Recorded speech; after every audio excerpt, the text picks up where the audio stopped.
And then, of course, the Bulldogs were running through the banner right now, coming out of the field, dressed in their blue uniforms with red helmets, getting ready for their 2019 season opener.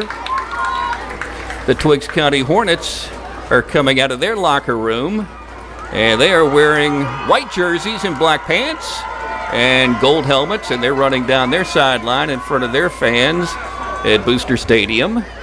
And obviously, folks have stuck around. Some went back to their cars to wait to be safe, but now they're in the stands. As we're underway in a scoreless opening quarter, and Cloud is back into the shotgun with Hartley right beside him as a senior running back who led the Bulldogs in rushing last week with 60 yards. He averaged 12 yards per carry, and he was tough to bring down. And Trey Cloud will keep the football and run to the 25, to the 20, to the 15, to the 10, and diving down toward the 6-yard line with a Bulldog first down, giving the Dogs first and goal. And Cloud awaiting the snap from Angel Brown.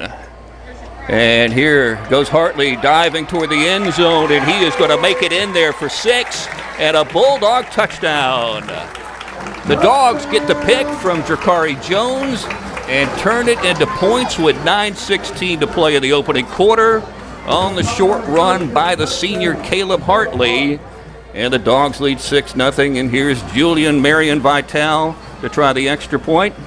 His 2 kicks last week stayed inside the upright. He wants to follow through a little better this week, as he mentioned during the Bulldog pregame show hours ago, and kick it right through the center of the uprights in the south end zone. Trey Cloud to hold, Angel Brown to snap, and here's the kick. Looks like he has succeeded right through the uprights. Dogs lead 7-0. And, of course, Palmer and Associates donating $50 to the Toombs County Athletic Program for the Caleb Hartley touchdown. 7-0 Dogs as we break on Y101. Sanders back in the shotgun with double wings. Sanders takes a snap. They'll sweep it off to the left side of the Bulldogs. Are way behind the line of scrimmage, making the play. Chandler Lynn, who led the team in tackles last week, had one there, and so did Tyler Smith. He had 4 tackles last week in the scrimmage against Benedictine. So the Bulldogs force this Cobra team into a 4-yard loss. The Cobras, by the way, last week when they scrimmaged Central at Talbotton, had 10 tackles behind the line of scrimmage as they controlled that game and won it 14-6. Receiver out to the left. Tough situation for these Cobras against this stout Bulldog defense right now. 3rd and about 17. Sanders with motion. They sweep it, and the run is up to the 25, to the 30, and Smith is knocked out of bounds at around the 31 by Chandler Lynn. So Lynn coming over very active from the defensive secondary. He's back there with KK Gaffney and Drakari Jones, who's an incredibly tall DB at 6'6". You don't see many of those around in high school football or really anywhere. Here comes a rush up the middle. The snap is high and picked up at the 12-yard line, and Sanders is running, and he's got nowhere to go, and he's tackled at the 20-yard line by Caleb Hartley. So the Bulldogs get a short field again. How about that? First time on a pick by Drakari Jones, set up the Hartley touchdown, and now on the high snap, the Bulldogs have another short field, even shorter than the first time, as they try to add to a 7-0 lead with 7:25 to go in the opening quarter. Cloud drops back and throws it left side to Drakari Jones, and he is in the end zone, catching that ball for a Bulldog touchdown. Drakari Jones in the same left corner where he caught the pass against Benedictine has caught another touchdown pass, this one in the regular season, and for 24 yards. How about that? Dogs with the early 13-0 lead. And Julian Marion Vital will try to kick another extra point into the south end zone and give the Dogs a 14-0 lead, and he does once again. Another perfect kick from the sophomore, and Palmer and Associates is going to be busy this year donating a lot of money to the Bulldogs because new offensive coordinator Daniel Dorsey likes to score points in the 50s, and there's $50 more going to the Toombs County Athletic Booster Club. And 7:13 remain in the opening quarter, and the Dogs have raced to a 14-0 lead as we break on Y101. And, of course, we're playing football a little late. We started after 9, just like we did several years ago when Twigs came to town because of a very long lightning delay of more than 90 minutes, just like 2 years ago. It's kind of ironic, don't you think? 1st and 10 for the Cobras, down 14-zip. Single A team playing a double A, bad snap, and the quarterback Sanders picks up the ball off the turf and is smothered by 4 and 5 and maybe more Bulldogs. I see Chandler Lynn down there at the bottom of the pile and many, many others. So a gang tackle. And once again a TFL for the Toombs County Bulldogs on a loss of 3 to make it 2nd and 13. And the Bulldogs are taking a knee now because we might have an injured player for Twigs. See who it is? No. They're going to hand it off to Sherman. He's running to the 25, to the 30, to the 35, to the 40, to the 45, to the 50, and the Bulldogs have to hold on. Gaffney with the tackle on a big long run there by the fullback. He's a tough guy, also plays defense. He's got some size. He's over 200 pounds. And he showed some foot speed there. And that sets up the Cobras at the Bulldog 47. So Cloud will pitch it off to the left side, and here comes Hartley running toward the sideline. Breaks one tackle, breaks another as he goes down the sideline. And they finally have to push him down to the turf at the Cobra 36. That's the kind of running Caleb Hartley was doing last week against the Benedictine Cadets. He runs low to the ground. He's strong. He's got enough foot speed to be dangerous. And he's tough to tackle, which is probably the best part of his game, because if you get him, he's not going down on initial contact. Silas LeGrand is in the offensive backfield. We haven't seen DJ Mincy tonight. Snap to Cloud, pitching to LeGrand, running inside the 30, 25, 20. He breaks a tackle, and they finally push him down at around the 15-yard line. Good run for him. He's run for some yardage against Twigs County in his past. And what's he doing? We didn't have lightning, did we? Because the players are running.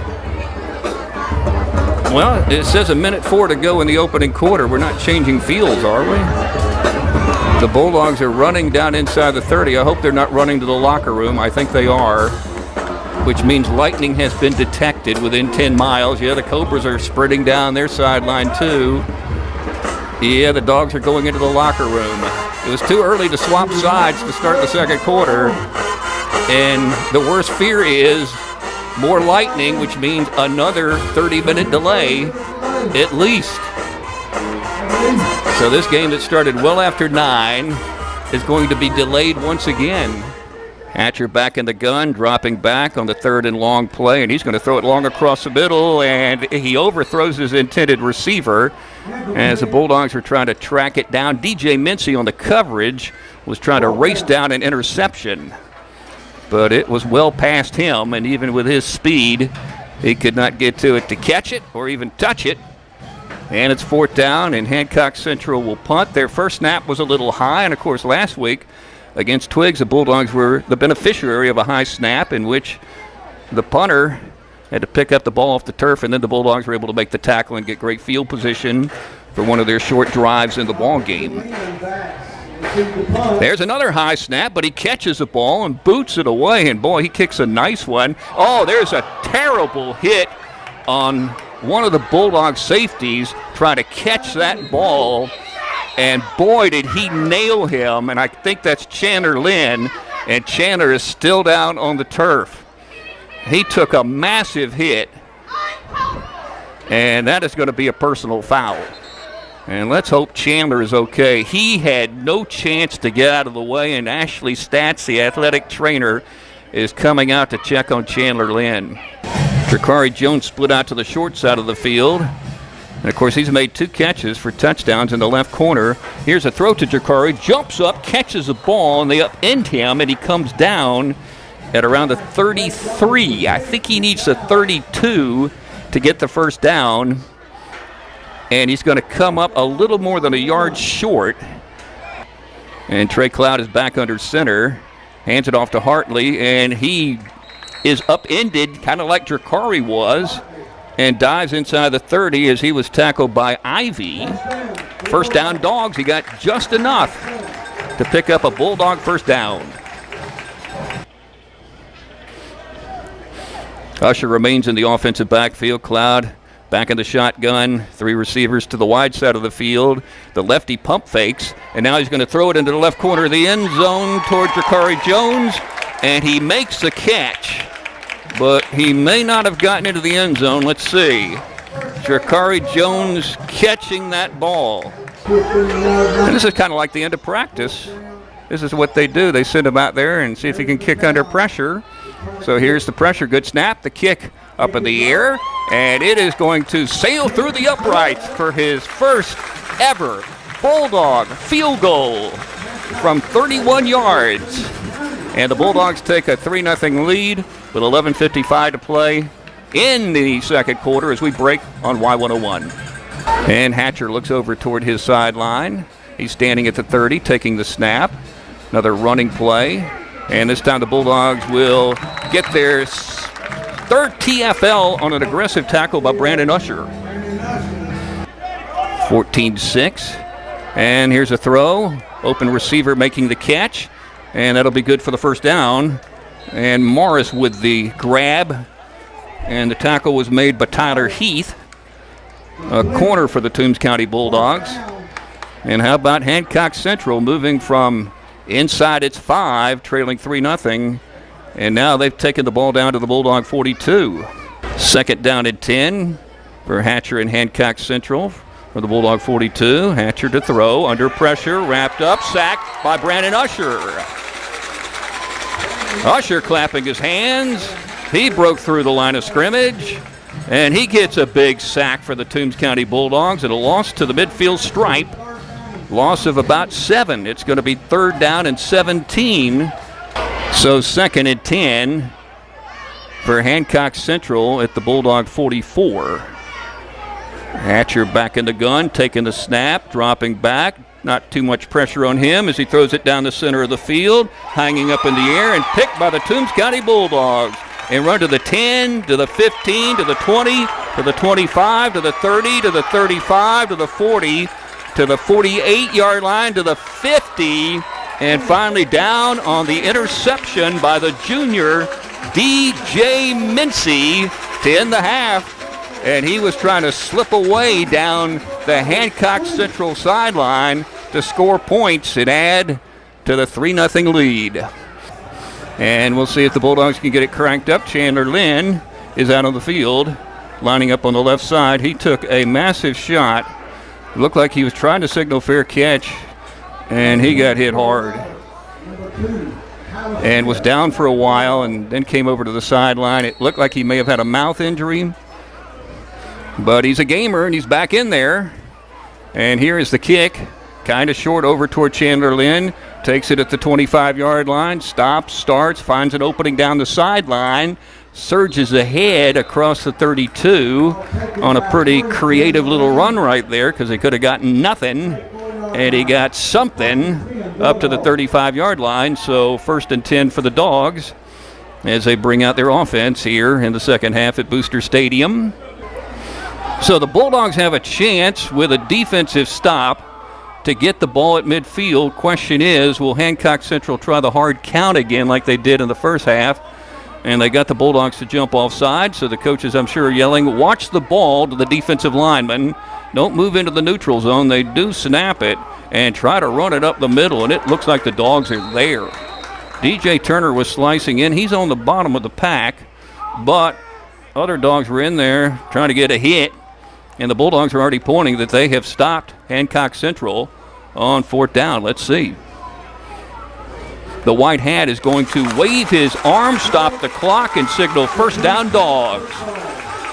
So that's a big stop right there because now the Bulldogs have the short field as they will start at the Hancock Central 47-yard line, seeking to add to a 3-0 lead with 7:55 to play in the third quarter. So third and 2 for the Toombs County Bulldogs with DJ Mincy still in the offensive backfield. And Cloud gives it to him, and he comes right side, picks up the first down, trips a little, and dives inside the 30, down to the 26-yard line for a Bulldog first down. And Josh Jackson had a good block on the right side of the field. And I didn't see it, but Brian Graham did, and he's helping me, and I want to thank him for all his help during baseball season and now during football season. I didn't thank him last Friday, but then you probably didn't hear it because it was so late at night. But thank you, thank you, thank you. So now the Bulldogs getting closer to the goal line again. And Cloud has a back behind him as he takes the snap and gives it off to Mincy. He's driving for the end zone again, and this time he slips in for 6. And this time it's going to count. And Chase Miller grabs Trey Cloud and pushes it up in the air. He's happy to be out of the field blocking. And DJ Mincy happy to be in the end zone scoring the first touchdown of the night. And the Bulldogs now lead the ball game 9-0. As Julian Marion Vital will come out to try the extra point. 2 for 2 last week. 2 for 2 against Benedictine, kicking to the north end zone. And he drills this baby up, and it is through. So the Bulldogs lead 10-0, 4:23 to go. In the third quarter on the run by DJ Mincy. And, of course, Palmer and Associates Insurance out of Idalia, giving the Toombs County Athletic Booster Club $50 for the DJ Mincy touchdown. Thanks to them, and congratulations to the Dogs. We'll take a break on Y101. And these punts have been pretty good, but there's a high snap into the end zone. And the ball is bouncing, and the Bulldogs are trying to tackle for the safety, but he's running up the sideline to the 20, and ooh, there's a huge hit right near the boundary. So instead of giving up the safety and 2 points, it looks like the Bulldogs are going to get the ball back because they did not pick up the first down on the run. So you could have given the Dogs 2 and made it 12-0. But now the Bulldogs have the short field, and Tank Morris must have had that finishing hit. So Bulldogs will set the play from the left hash. So they got the wide side back to the right with receivers Roberts and Heath that way, and 2 off to the left side on the short side of the field. As Cloud backs up a yard to take the snap at the 25 from Angel Brown. And he hands it off to DJ Mincy, running open space. DJ cuts it across the center of the field and barrels into the end zone for his second touchdown of the night. DJ Mincy running successfully into the north end zone for the second time in the third quarter. And the Dogs now lead 16-0. Good blocks by Angel Brown and Josh Jackson, 2 seniors who opened up the wide open space. And Hatcher dropping back with pressure from Herndon, and the Bulldogs will wrap him up behind the line of scrimmage. Herndon with the initial pressure. May have been Dawson Malone getting in there. Brandon Usher was in there. Gage Herndon, the first dog there to really cause a problem for Hatcher. And now it's 4th and 20.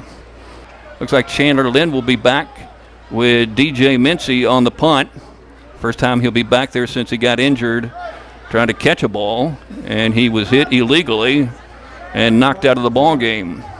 Some of these snaps have been high, but this one is good, and it is booted up high in the air. Chandler Lynn catches the ball at the 25-yard line, and here he comes to the 30, to the 35, to the 40, to the 45, to the 50, to the 40, and he is hit and brought down at the 33. You know he wanted to do that, and he did. Chandler Lynn with a fantastic return for the Toombs County Bulldogs. Bulldogs on a 4th and 1 now. With Cloud under center, will he try to draw him off sides? Nope, he hands it off, and there's a dive for a first down on a run by Caleb Hartley. So the Bulldog offensive linemen stayed low. Angel Brown, Josh Jackson. And that's what you have to do in a situation like that. And the Dogs got the first down just outside the goal line. And maybe the Dogs will try the same thing again, or maybe Cloud will keep it. I think Cloud did keep it and push his way for the goal line and in for a Bulldog touchdown. Trey Cloud just simply followed his offensive line. They had enough of a push, and he got it in there. And the Dogs have scored 3 touchdowns here in the second half when they didn't score any in the first half, meaning they have taken control of this ball game and now lead 23-zip. 5 minutes and 5 seconds to play in the ball game. Dogs up 24-0. Short throw. Grabbed there by the receiver. Coming in the backfield, though. Reversing field. The Dogs are chasing him. They will tackle him behind the line of scrimmage. It was Gage Herndon there first and then DJ Mincy. We will talk to Gage Herndon tonight. He's been active. There are a lot of Dogs that are emerging here in the second half as like little defensive stars. All right, Hatcher dropping back. Here's some Bulldog pressure. There's a hit in the backfield, and the Bulldogs will bring him down. The initial hit by Robert Kent. And also there, Gage Herndon again. He knows how to rush the passer for sure.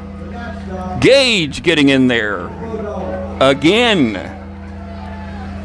Another loss. TFL for the Dogs. 3rd and really long. Remember, Hancock Central has to get up to the midfield stripe. And the line of scrimmage will be their 28. They're going to need 22 yards on this 3rd down play. And they will go with 3 receivers off to the wide side of the field, which is the left side as they are coming out of the south end zone. 1 receiver to the short side. Hatcher under pressure. Here comes Herndon. He's chasing him. He hits him as he throws the ball. He's caught. No, juggled and dropped at the 45. He had it and dropped it. And they're getting ready for the 3rd down and 16 play. And a 4 receiver package for Hatcher, who's standing at the Bulldog 44, taking the snap. Here's pressure from his left, and he's going to be sacked again. How about that? Once again, Gage Herndon. Gage Herndon, hearing his name on the PA system quite a bit from Dr. Wiggins because he just keeps getting back in that offensive backfield. And the Dogs don't have to run a play. And it goes down to 2-1. And here is your horn at Booster Stadium, signifying the Toombs County Bulldogs have knocked off Hancock Central 24-0 to go 2-0 in the regular season. A game in which they led just 3-0 at halftime, but scored 3 touchdowns in the second half. Decision down and perhaps a throwing down for the Tigers on 3rd down and 13. As Morris is back in the gun, and of course the Bulldogs have been putting a lot of pressure on the quarterback, but not this time. They swing it out, and the ball is caught by Bernie, and he's looking for space, and he's running, and he's gang tackled up around the 25 by a bunch of aggressive Bulldogs led by Octavius Roberts. So the Bulldogs reacted quickly to the swing pass, make the tackle, and they're about to get the ball back. Also helping out of the tackle was Tyler Smith, the senior dog. Going back deep is Chandler Lynn. Remember, he was shaken up on a hard hit by Hancock Central, returning a punt early in the game, but came back later on. Also going back is Octavius Roberts. So twin safeties for the Toombs County Bulldogs. Claxton has a good kicking game, so we'll see how this one goes. Good snap. Here comes a rush. The ball is blocked. The Bulldogs have blocked the ball. Mian Marion has blocked it, and it's loose, and the Bulldogs will come over near the sideline and claim it. Mian Marion got in there. Nobody touched him, and he blocked it, and Caleb Hartley has recovered the football for the Toombs County Bulldogs. So on special teams, they set it up with a great play and a 1st and 10 down at the Claxton 27. And Angel Brown snapping to Trey, dropping back. The lefty swings it off to the left side, where the ball is caught by Mincy, breaking tackles, moving down the sideline, inside the 10-yard line. DJ Mincy catching it and running it. And the Bulldogs will have it deep on the Claxton side, try to take the early lead. Cloud goes under center, and Trey can run it. And Trey will keep it and follow Angel Brown and dive toward the end zone. The Dogs are signaling touchdown, and they are in. Chandler Lynn was the first to put up the arms to signify that Trey Cloud had scored, and now Chase Miller grabs Trey, and this is kind of a tradition they do, raises him up in the air, the two baseball and football teammates. And now the Dogs lead 6-0, and Julian Marion Vital will come in and try to kick the extra point. He's perfect on the season. The touchdown scored with 9 minutes and 23 seconds to play in the opening quarter. Angel Brown to snap, and Trey Cloud is holding for the Toombs County Bulldogs. And here's a kick. It's a little low into the net, and it is good. So the Bulldogs take the 7-0 lead, and of course the touchdown means $50 more going from Palmer and Associates Insurers out of Vidalia to the Toombs County Athletic Booster Club. 7-0 Dogs as we break on Y101. So it's 1st and 15 for Toombs. Dogs up 7-0. And Cloud awaiting the snap with a receiver off to the far side. And Cloud will run the football this time to the 35, to the 40, to the 45, to the 50. And Cloud picks up the Bulldog first down on a dive inside the Claxton 43. So Cloud took that snap, saw a big hole, and took advantage of the right side of the offensive line, which now features Chase Miller at right guard. Of course, he's always been a left tackle, and he talked about that during the Bulldog pregame show. Field back to the Claxton side. The Tigers look like they want to come and rush, and they try to, but they can't, and the throw is over to Drakari Jones on the right side. He makes a catch, and they spin him down, but he picks up the Bulldog first down. So he gained about 9 on the play, and the Bulldogs needed about 6. First down Dogs. Snap to Cloud. He throws it toward the right corner of the end zone, and that ball is caught for a touchdown by Tyler Smith in the right corner of the end zone. Trey Cloud throwing his second touchdown pass of the season, and the senior Tyler Smith catching it in the right corner.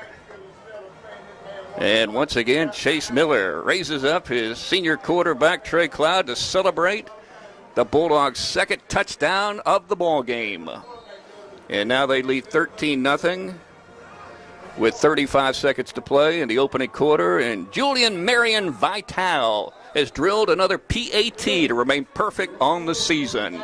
And congratulations to the Dogs, and thanks to Palmer and Associates Insurers out of Vidalia to give the Toombs County Athletic Booster Club another $50 in the name of Trey Cloud and Tyler Smith, who teamed up on that touchdown throw and catch. 14-0 Dogs, 35 seconds to play opening quarter as we break on Y101. 10 minutes to play in the second quarter. Claxton going with 2 quarterbacks tonight. And at the moment, Hayden Morris is under center, and Hayden is going to throw it to the left side, and the ball is caught near the sideline. Claxton fans say he's in the end zone for a touchdown. I have a terrible angle on it from up here in the press box. It looked like Denson caught the ball. He did not score, but Claxton will be the first team this season to move into the red zone against the Toombs County Bulldogs, and now they got a chance to score a touchdown as he went out of bounds at around the 2-yard line. So first and goal for the Tigers. And Morris will line up under center with one back behind him. Puts a man in motion off to the right of the formation. Hands it off inside. And the Tigers go into the end zone for a Claxton touchdown. Morris is under center on the third down play. And he will hand it off on a sweep. And here comes Taylor to the 30, to the 35, and here he goes. The Bulldogs track him down at the 50 on the tackle from behind by Chandler Lynn. Chandler had enough speed to catch up with him and grab him before he went further than he did, picking up the first down for the Tigers. And there's your option offensively. Just give him the ball somewhere in the offensive backfield and let him do his thing, and that's what he did. A very good kicker. Here's a snap placed down, a kick up in the air. Did it stay inside the right upright? The answer is yes, it did. And so the Bulldog lead is down to 4 at 14-10 with 4:27 to play in the second quarter as we take a break on your home of the Dogs, Y101. Dogs 14 and Claxton 10. 4 minutes and 27 seconds to play in the second quarter.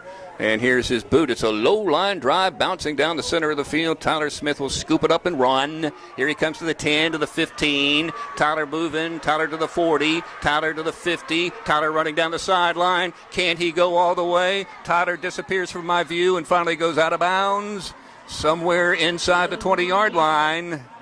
Tyler Smith with a fantastic return, scanning the field, and I don't see any penalty flags.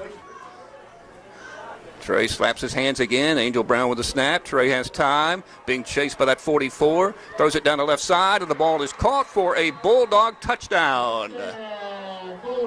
Chandler Lynn catching the ball in the left corner of the end zone.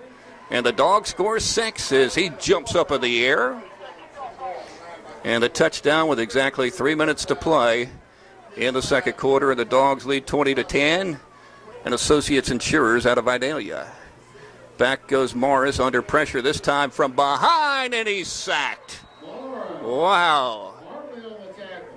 That was some closing speed by Caleb Hartley, the senior linebacker, to grab him and bring him down. That was a big-time sack right there, and a big-time loss as well of nearly 10 yards. And welcome back to Bulldog football. The Dogs are down near the Claxton goal line trying to add to their 21-10 lead, but not much time remains in the opening half, just 34 ticks of the clock, which is right in front of them as they are driving toward the field house. If you've ever been here, I guess that would be the south end zone. And Trey Cloud is in the shotgun with DJ Mincy in the offensive backfield. He's been tough to tackle in these situations. Trey Cloud is going to sweep it off to the left side, and DJ Mincy runs into the end zone in the left corner for a Bulldog touchdown. The Dogs score on the short run. Or was that Chandler Lynn? It was Chandler and not DJ who moved down the left side. So Chandler scoring his second touchdown of the ball game. One on a catch and one on a run. Now Morris is back in the shotgun, taking a high snap, and here's his throw down the left side, and it is caught. And running the football down the left sideline is Denson for the touchdown. So there's your big play with 13 and a half seconds remaining in the half, as Claxton goes deep on a 52-yard throw and catch. So there's an exciting play for the Tigers on their home field for the first time this season. They had played nothing but road games in 2 scrimmages and 2 regular season games. And now they pull to 28-16 with Gonzalez trying the extra point. Claxton always seems to have good team speed, little guys that can run. And Denson fits that bill at 5'10". And here's a Gonzalez boot, and it's through. 13 and a half seconds remaining before halftime, and the Bulldogs lead by 11, 28-17 as we break on Y101. And Trey Cloud hands it off to DJ, moving right side with a first down, and moving down the sideline across the 40 to the 45 to the 46-yard line, perhaps, on a nice run. Trey Cloud back in the shotgun, taking the snap. Trey Cloud rolling to the near side. Trey's going to throw it down the left side to Tyler Heath up for grabs. Tyler makes a catch and escapes and runs inside the 10 to the 5 and in for a Bulldog touchdown. One-on-one coverage, and he gobbled him up and made a fantastic catch. Tyler Heath with the catch for the Toombs County Bulldogs. 4 receivers, 2 on each side of the field. The ball's on the right hash, and Trey Cloud throws it, and the ball is caught by Chandler Lynn, and he moves inside the 40 where he's tackled at the 37 by a couple of Tigers. Jakari Jones, DJ Mincy are going to be wide receivers on the right side of the formation. Caleb Hartley's in the offensive backfield, and 2 more receivers to the left side for Cloud, who takes the snap. He's got good blocking, and he throws it left side up in the air, and the ball's caught inside the 25, down to the 20, down to the 10, down to the 5, into the end zone for a Bulldog touchdown is Chandler Lynn. So Lynn has scored another Dog touchdown, and the Bulldogs lead 41-17. That was a perfect play. Great blocking by the offensive line. Trey had a clean pocket. He had an open receiver. He threw a perfect ball. It wasn't a strike. It was kind of a lofted pass over the DB, and Chandler made the catch and then he had the run into the end zone as Julian Marion Vital boots the ball into the net through the uprights, and good. And the Bulldogs have put up 42, and that is the Bulldogs' 6th touchdown tonight, and $50 more will be transferred from Palmer and Associates Insurers of Vidalia to the Toombs County Athletic Booster Club, and all the Bulldogs thank them for doing that. 42-17 Dogs, 50 seconds in to the fourth quarter as we break on Y101. Bernie in the offensive backfield. Bulldogs blitzing and trying to make a play, and Bernie may be in there for a touchdown. One of the Dogs blitzed in there and was hoping to make a tackle behind the line of scrimmage, but Claxton has pushed the ball into the end zone with 6:11 to play in the fourth quarter. So the Bulldogs lead 42-23. Bulldogs from the Claxton 48, snap to Cloud. Plenty of time. Now here comes a late rush, and now he throws it down the right side. The ball is caught and running into the end zone with a Bulldog touchdown is Chandler Lynn. His 4th touchdown of the night. 3 through the air, 1 on the ground.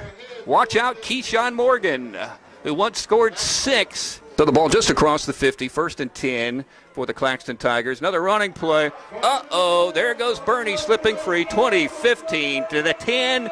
Bulldogs will keep him from going into the end zone.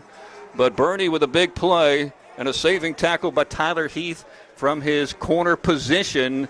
Otherwise, Bernie is in the end zone. 2nd down and goal.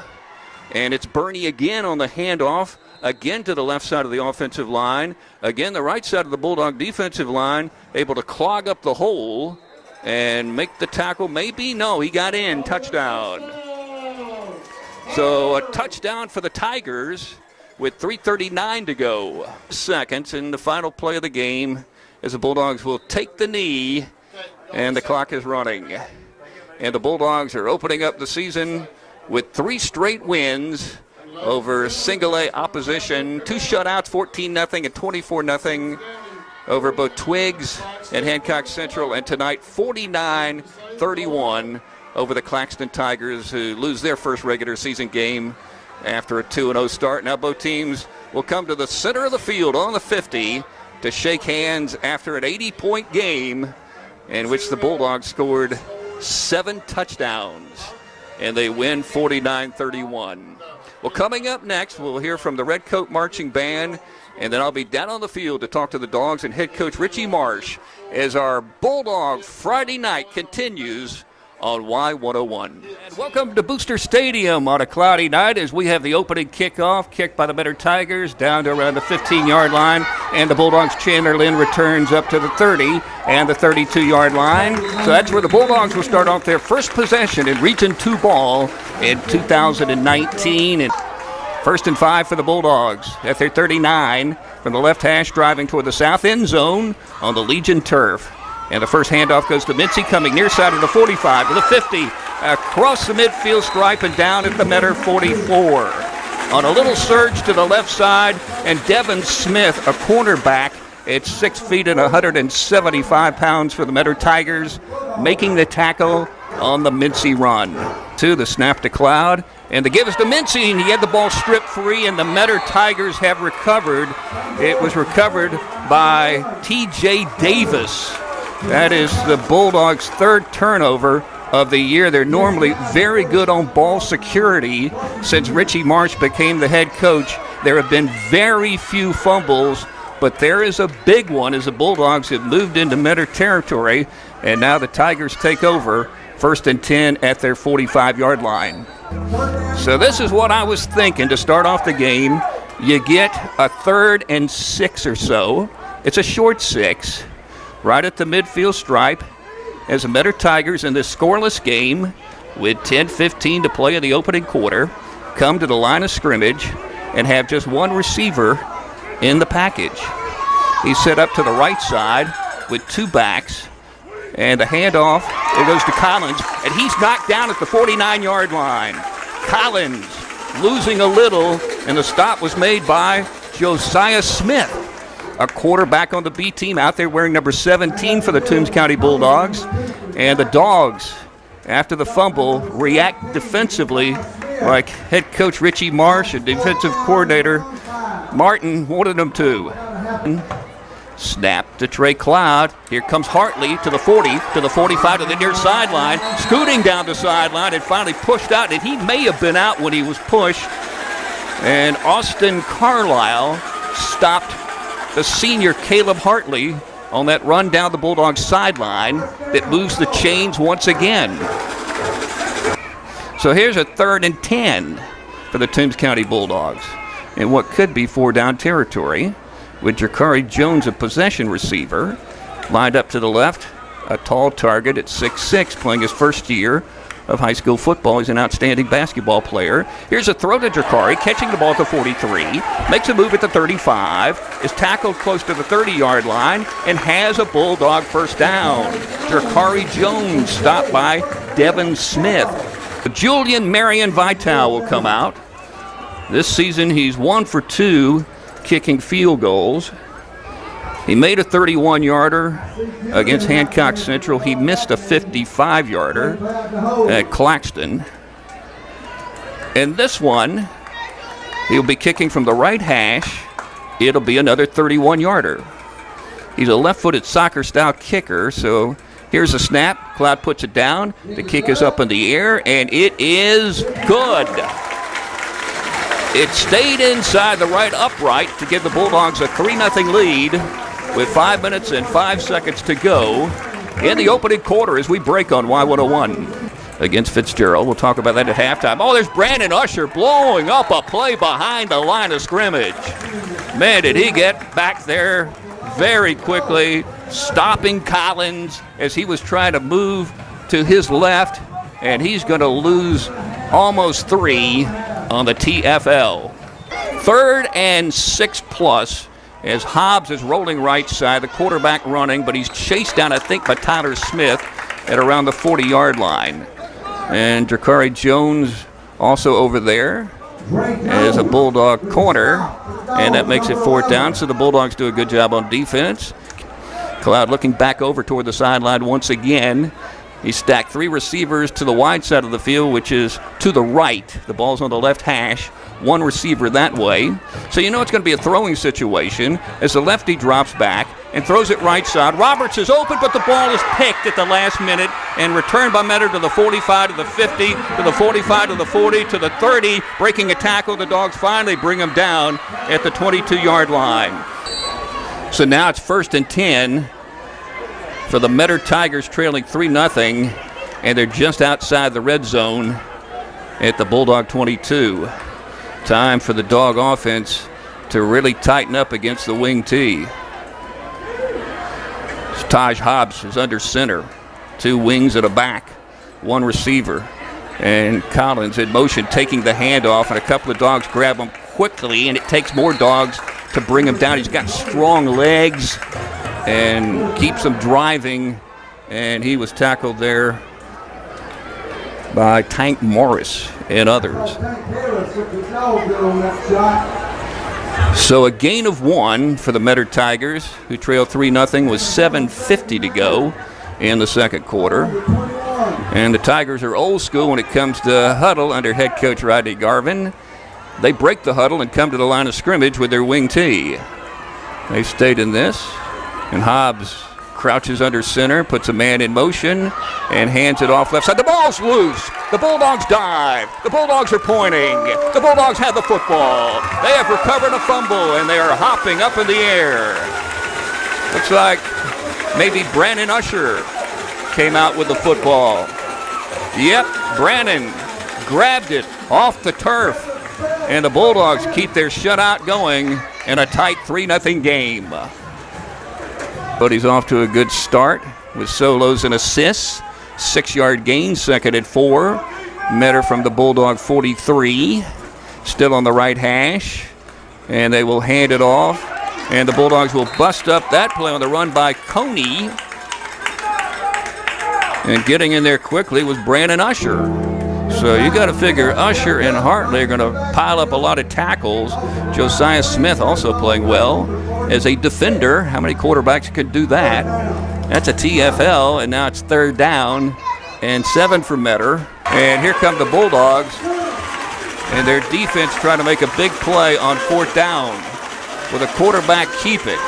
Bulldogs might be thinking that as a man goes in motion. No, they hand it off to the fullback Collins. He finds an opening, and he moves ahead, and he picks up the 1st down for Metter with 1:14 to go. And Caleb Hartley with the tackle, but just a little bit too far downfield to give the Bulldogs a football back. And a tight defensive battle. The Toombs County Bulldogs are trying to take a 3-0 lead into the halftime locker room, and they got to defend for 31 more seconds. Leading 3-zip with Metter down in the red zone just inside the 20-yard line. And it's 3rd down and 6 for the Tigers with Hobbs under center. Motion to the right of the formation, which is a short side, and he's going to throw it into the end zone. It's caught for a touchdown. So the Metter Tigers have scored, and on the catch was Cameron Robinson, who streaked into the right corner of the end zone as an open receiver. And the Metter Tigers have taken a 6-3 lead real late in this opening quarter with 25.6 seconds remaining, as the Tigers will try the extra point. And Zach Davis will kick for Metter. And here it is up in the air. And it is good. And the Tigers score late in the half.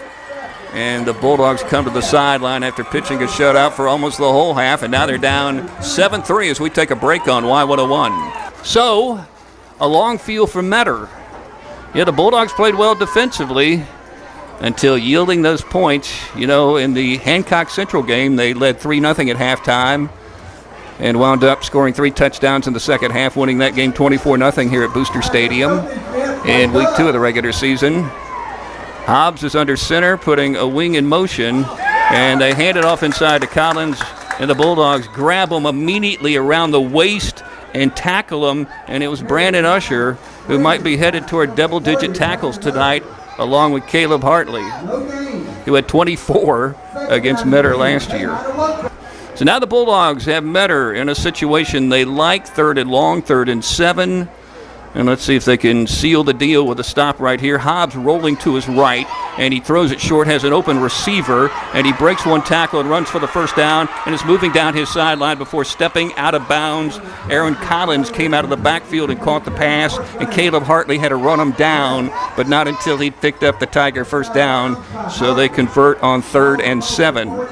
Should be mandatory to have a contrast in colors. Motion on a 3rd and 5 play for Metter, and the inside handoff is not going to work for the Tigers. Josiah Smith came over there. He was one of the dogs on the outside, stealing the edge, but also in on the tackle was Robert Kent, a defensive lineman. So no gain. It's 4th down. So the Bulldog offense will come out. They outgain Metter, as I mentioned, but they trail on the scoreboard. And I thought this was going to be a tough game for either team to win based on style and talent. And so far it has been. And it was last year, as both teams had to play into overtime with the Dogs winning on a DJ Mincy touchdown after a Metter 26-yard field goal in the overtime session. Snap to Cloud, and he gives it off to Caleb Hartley. Surging ahead down the sideline. Caleb finds a room, goes to the 40, to the 43 with a Dog 1st down, up to the 44. He was patient. He runs hard. He stays low to the ground. And he was able to stay in bounds like he does so many times, running down the sideline and surge ahead for a Bulldog 1st down. JD 4-0, the Bulldogs 3-0, but the Dogs are down 7-3.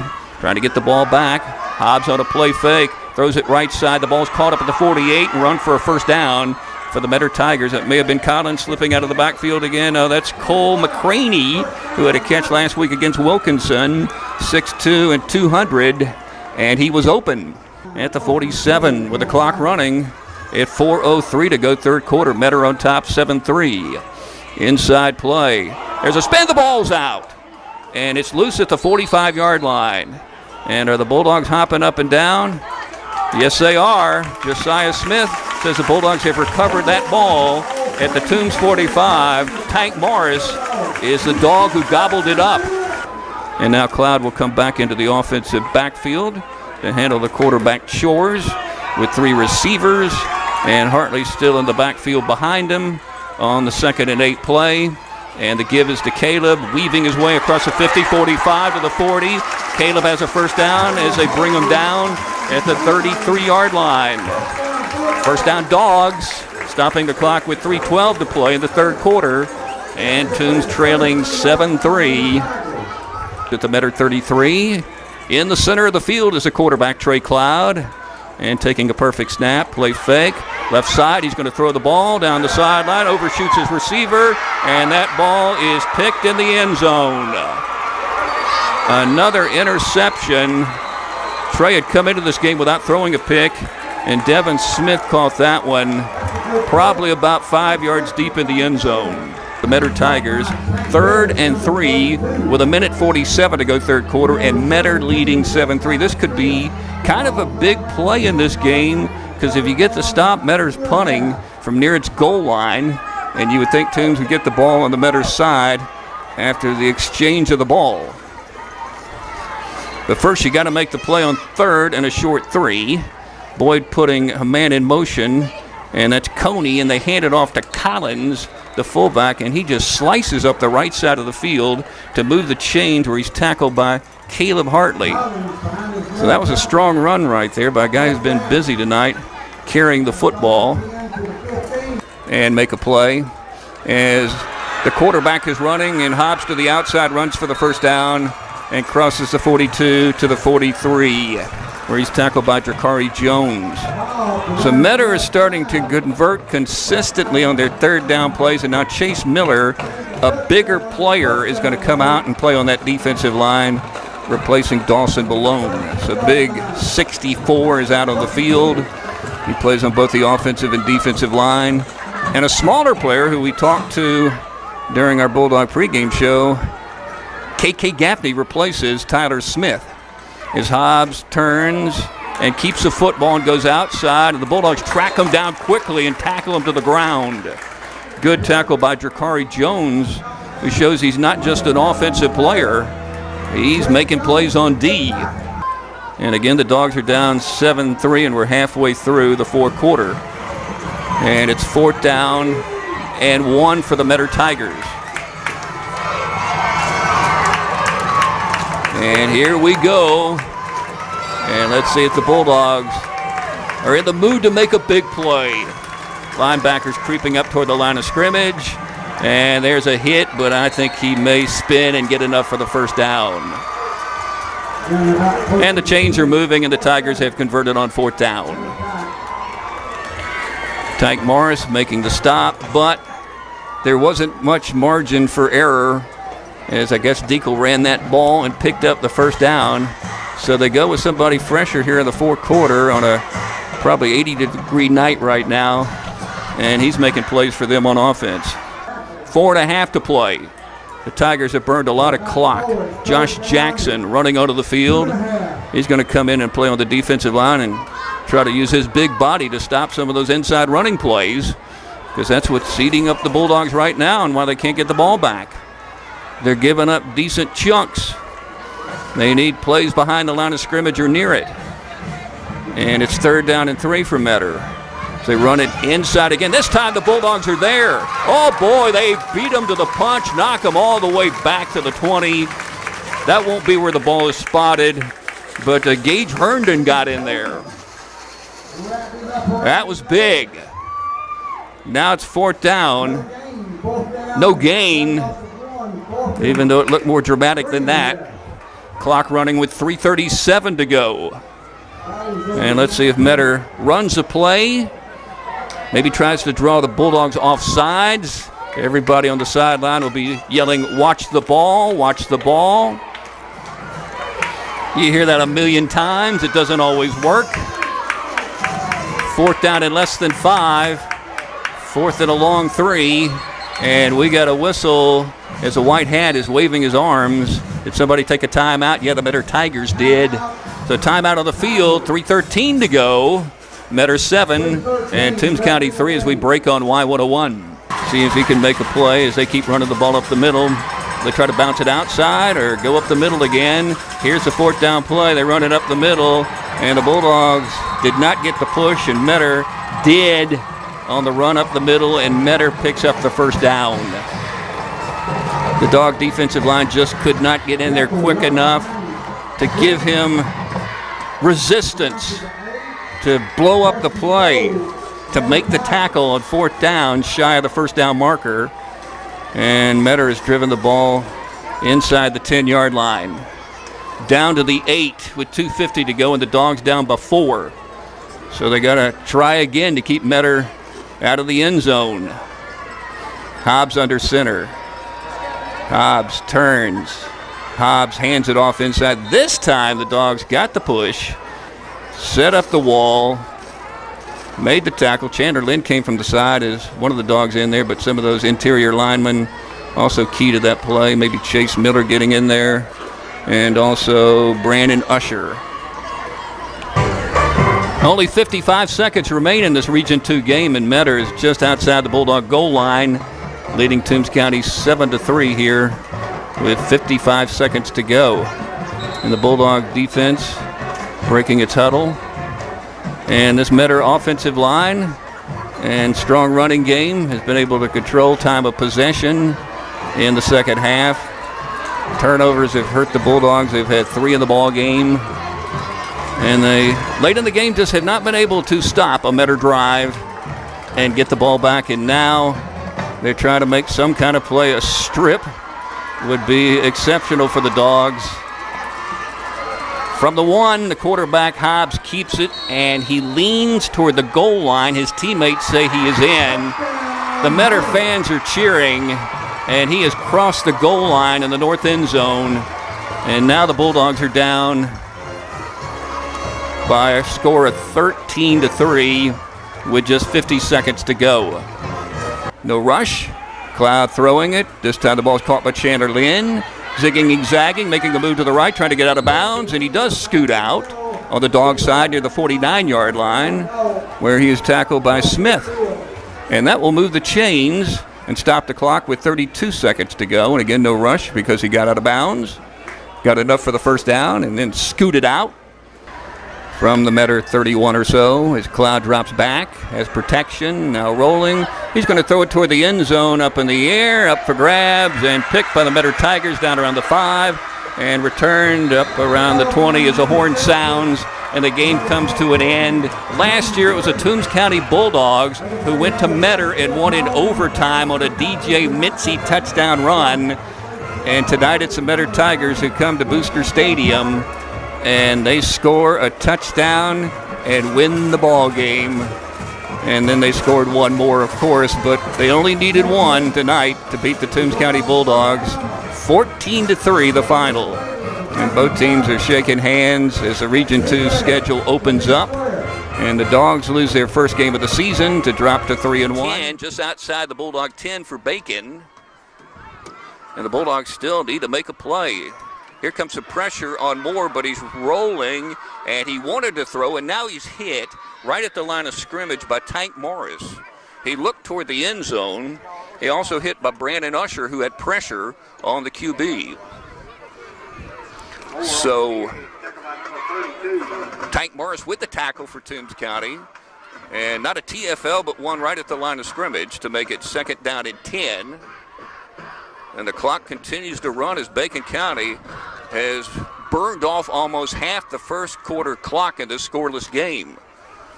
And try to get points to take a lead over the Dogs. The Dogs have won 5 out of the last 7 meetings against Bacon County. The 2 losses were at home 7-6, and that was a painful loss for the Dogs. And then on the road at the old stadium, in which the Bulldogs did not play well on that particular night in 2013. There's a belly play up the middle, and this time the Bulldogs get there, make the tackle, maybe a short gain, maybe a yard. That's about it. It's going to be 3rd down and 9, and Tank is piling up the tackles early in this game. Since he started getting serious playing time, he has become a real proficient tackler for the Toombs County Bulldogs, and that's why the young guy is in there. 3rd and 9. So after all this driving down the field by Bacon, the Dogs have a chance to keep him out of the end zone. And we'll see if they can. 3rd down.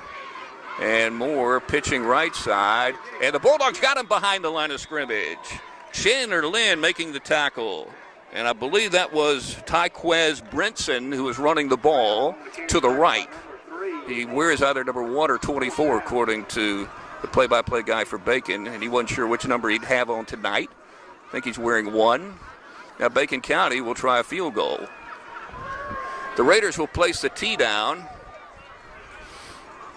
at the 18 from the right hash. It'll be a 28-yard field goal with 4 minutes and 54 seconds to go in the opening quarter. Game scoreless at the moment, but that could change. Bad snap, so they yell fire, I guess, and the ball's knocked free, and it's loose at the 20. The Bulldogs are diving for it. They have the football. That's Octavius Roberts running it across the 25 to the 27-yard line.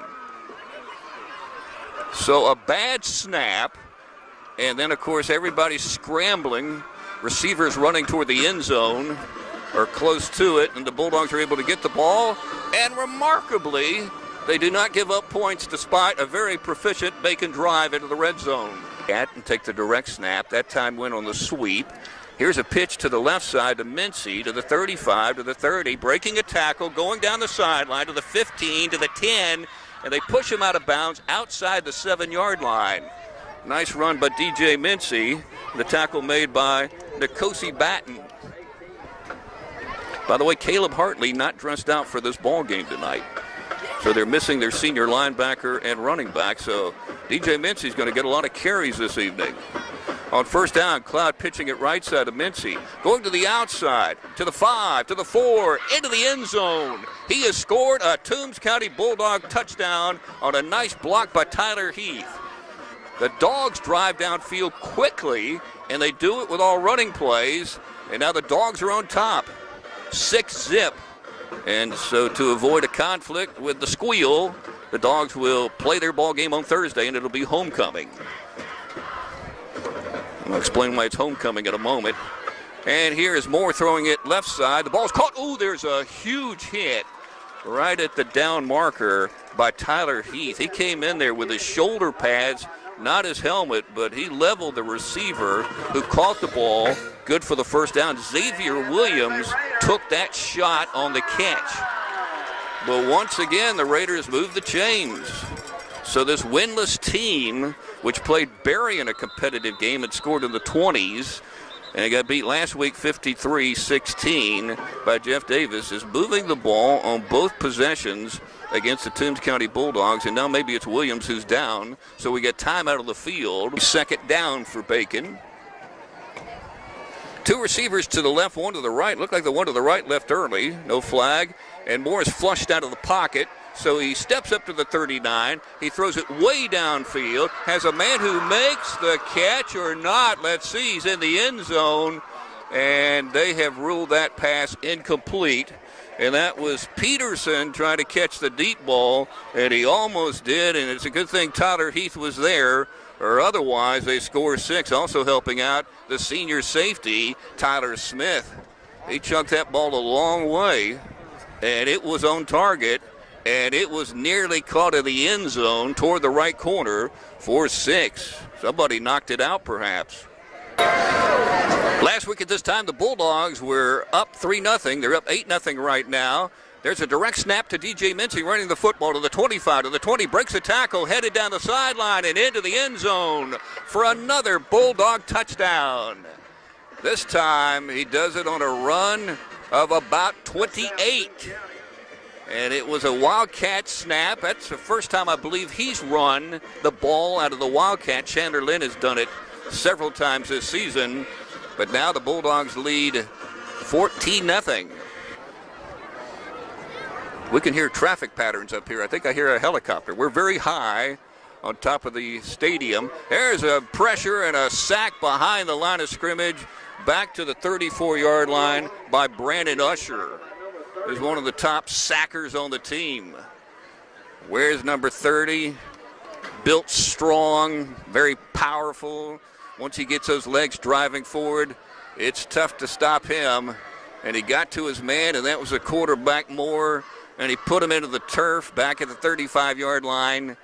And so Bacon now has another long situation. The Raiders have to get to the Bulldog 42. So they're at the 35. So that's about 23 they need for the first down. With the Dogs leading 15-0 and 10-14 to go in the second quarter. Three receivers off to the right, the wide side of the field, and the left receiver left way early, but I don't see a penalty flag, and Moore is rolling and throwing way downfield, and the ball is maybe intercepted. Yes, it was by Tyler Heath. And so the Bulldogs had the football. Tank Morris put pressure on the quarterback, and he threw the ball downfield. His receiver was there, but so was Tyler. We'll talk about that at halftime and a lot of other things. Moore dropping straight back, going to throw a screen pass, and it is dropped at the 18-yard line, so incomplete, intended for Brown. And now it is fourth down, and the Dog defense is beginning to seriously take control of this game. This is kind of like the Jeff Davis game last week for Bacon. They got off to a good start, driving downfield and scoring, but as the game progressed, the offense regressed. Cloud ready to go with DJ Mincy off to his left in the backfield. DJ takes a handoff. There he goes inside the 10 to the 5, and he scoots in again with another Bulldog touchdown. And he's making it look easy. 18-yard run. The big guys, Chase Miller and Josh Jackson, the seniors, opening up a huge hole for DJ Mincy. So the 18-yard run gives him 3 touchdowns on the night. So 3rd and 9 for Bacon County from the Raider 33. And on the hashes, back goes Moore. And he throws it across the middle. The ball knocked away from behind. Boy, breaking in there was Tyler Smith. He read it, and he knocked it away. Incomplete. It's 4th down. But hold on, I see a penalty flag back at the 28. Penalty against the Dogs takes the ball back to the Bacon 30. Receivers out left and right.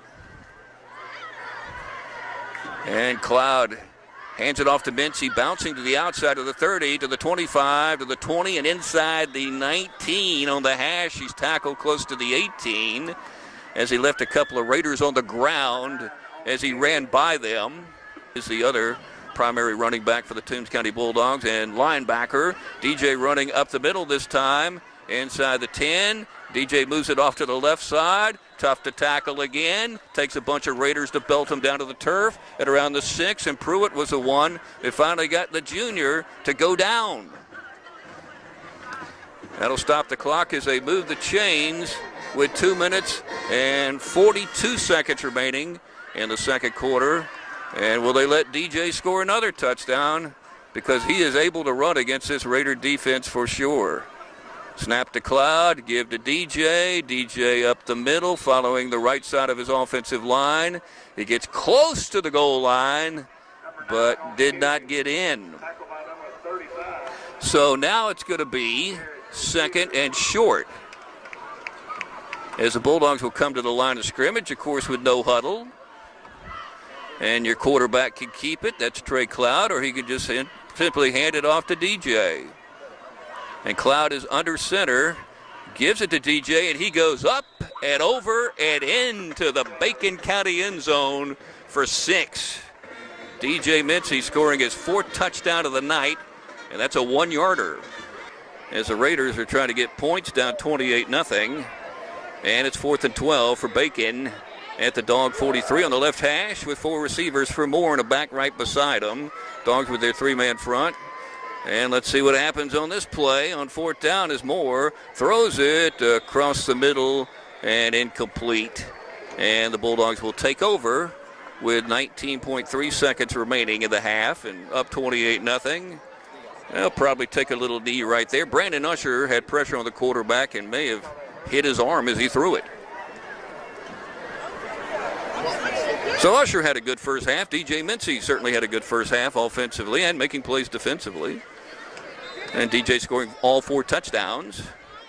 And, of course, the tank very busy. Morris making a lot of tackles for the Dogs. All right, Trey Cloud is back in the shotgun. And he is going to drop back and try to set up a screen. And the ball is caught and run to the 45, to the 50, to the 45, to the 40. DJ Mincy breaking free inside the 20. DJ Mincy down to the 17-yard line with 7 seconds to go. And that's the first time the Bulldogs have been able to bust that screen for serious yardage. Are they going to try a field goal? Yes, they are. It's going to be close to a 34-yard field goal by Julio Almanza, not Julian Marion Vital. So Julio, who kicked a 32-yarder in the scrimmage at Johnson, kicks this one up in the air, and I think it hit the upright, and it bounced through. It is good. It hit the left upright, and for the Bulldogs, it took a bounce to the right. It didn't go kerplunk, and it's good from 34. So congratulations to Julio. Yeah, he kicked a 32-yarder in the scrimmage back in the spring at Johnson. He got that one up in the air, and it hit the upright, and it's good. And the Dogs will take a 31-0 lead into the halftime locker room. 1st and 10, Toombs at the Bulldog 48, leading 31-0 early third quarter. A little movement on the line of scrimmage for Bacon, but nobody went into the neutral zone. And here's a run right side, and diving inside the 35 is Brandon Usher. Brandon showing some speed. You know, you think of him as a power back, but he got the legs moving that time. And Angel Brown, the center. And he's a Bulldog senior. He opened up the space around the A-gap. And there goes Brandon for a Dog first down. Line of scrimmage at the 14, driving toward the Bacon end zone in the red zone. Bulldogs run it right up the middle for a big chunk, and it was Brandon Usher. They just cannot bring him down near the line of scrimmage. And he's moving the feet. And he has picked up a Bulldog first down. And the Dogs have it 1st and goal now. And the Bulldogs will keep it on the ground again. Brandon Usher leaning toward the goal line, toward his side. And he is down. And we may have a penalty flag against the Toombs County Bulldogs with 9 minutes and 48 seconds to play. The flag is back at the 14. So probably against the Dogs. Well, they got into the end zone. Brandon has scored. But there is that penalty flag back at the 14, and it was against Bacon, so wave it off. Usher gets into the end zone on the short run. So that breaks the Mincy run of touchdowns. And now Julio Almanza will try the extra point. He banged in a three-pointer right before halftime, and he drills this PAT right through the center of the uprights. And the Bulldogs drive on their first possession and now open up a 38-0 lead. Braddock is lining up on the left side, but it looks like he might see a double team, which could open it up for Gage Herndon to his left. Motion in front of the formation. They're going to get it off to Godwin, and Godwin goes up maybe to the 20, to the original line of scrimmage, where he is tackled. So he had no chance right there, and it was Herndon who slid over to his right from the left side of the field to make the tackle. And now Bryan County will have to punt as the punter goes back to around the 6. You take a 14-yard drop, and the Bulldogs go with twin safeties. They've been going with Chandler Lynn and Octavius Roberts back deep. So let's see if the Dogs can get some good field position to open up their third region game. Snap is good. Kick is wobbly, not too bad. Taking a hop at the Bryan County 48, going across the stripe and into Bulldog territory, but just slightly at about the 49, according to the side judge on the Redskin side. So the Bulldogs will be moving right to left, driving from the north end zone to the south end zone, as he does indeed place the ball at the Bulldog 49. And that time he's credited with a no-gainer. Game scoreless, 8:35 to go. We're in the opening quarter, and the Bulldogs driving toward the south end zone are very close to scoring their first touchdown of the night. Cloud back under center, strong side of the left, the wide side of the field. As he pitches it, DJ bobbles it, picks the ball up, breaks a tackle behind the line of scrimmage. Now he's running left side. It's open, and he runs in with a Bulldog touchdown. Bryan County had a chance to maybe bring him down behind the line of scrimmage, but once Mincy picked up that ball, he knew which way he was going. He saw all the green space down the left side of the field, and he ran it in for 6.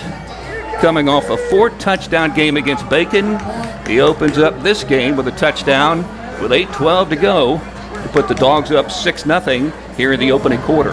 Door on the run by Mincy, and here's Marion Vital kicking center of the field from the 40, gets it up higher, kicks it deep. It's going to bounce 6 yards into the end zone for a second automatic touchback. And that is what Julian Marion Vital wants to do. Julio Almanza, who subbed for him last week, did it once. Back goes the QB, throwing it deep, and the ball's intercepted by Tyler Smith at the 37-yard line. He just threw it up for grabs. His receiver was not there, and that was Hunter Lee. And that was an easy pick for Tyler Smith. Now they go with 2 backs and 3 receivers, and Brandon Usher goes in motion to the right. Cloud fakes it to him, throws it down the right side. The receiver is wide open, but 2 Bulldogs fight for the ball. Did either one of them catch it? I think one of them did. It was Chandler Lynn.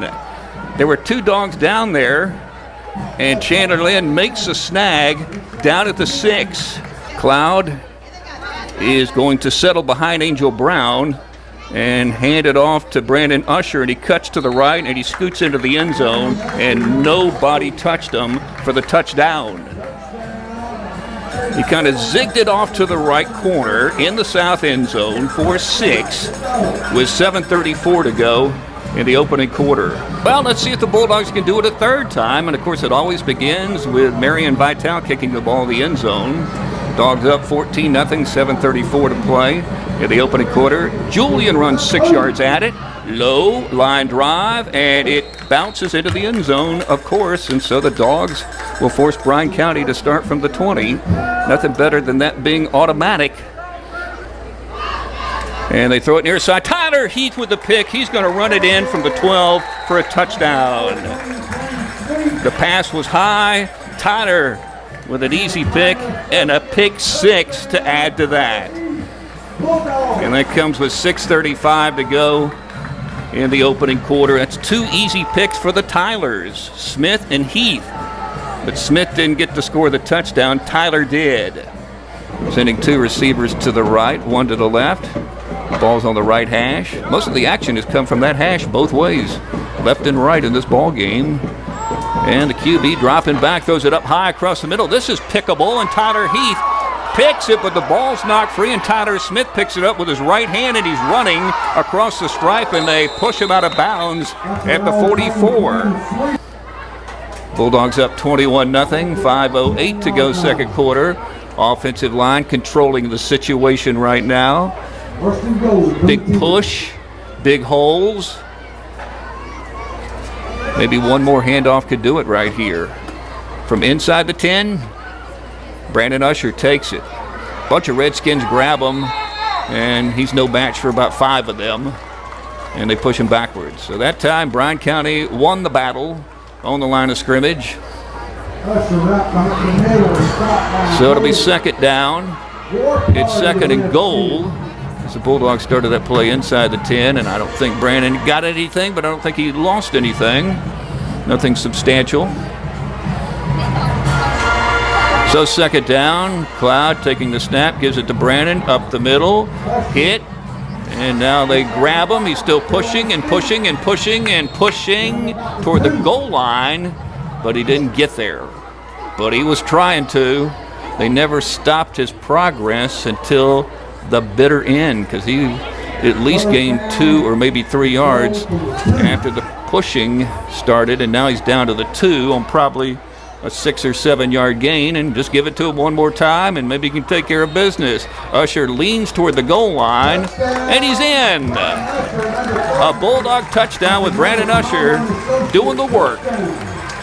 Octavius Roberts and Jakari Jones lining up as wideouts to the right. Tyler Heath and Chandler Lynn to the left. The Dogs will go for it on 4th and short. Will it be Usher again?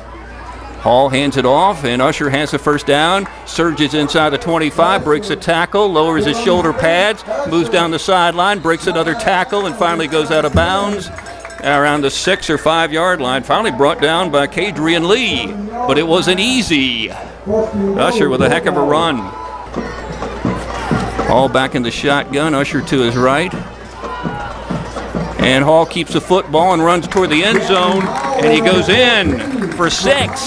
The freshman scoring a touchdown, his first varsity score. And now the Bulldogs have scored 41. The Toombs County Bulldogs, and so will, and he loves to play on the line of scrimmage, Julio Amanza, the kicker, wearing 77. He likes to play on the D-line, the O-line, and kick. Most kickers don't like to do that, but he wants to play on Friday nights, even though it's Thursday. Hall takes the snap, hands it off to Roberts, bouncing outside, goes to the boundary, runs toward the end zone, and scoots in with a Bulldog 6.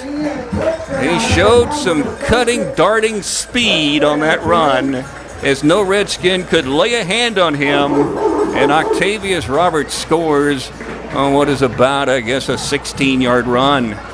And he showed some real quickness there. Very impressive. Roberts and Smith are running off the field. The Dogs had way too many. They had 13 out there. Now they're down to 11 as Bryan County tries a running play. And these backup Dogs do a good job on the line of scrimmage. And the ball may have been fumbled, and the Dogs have recovered.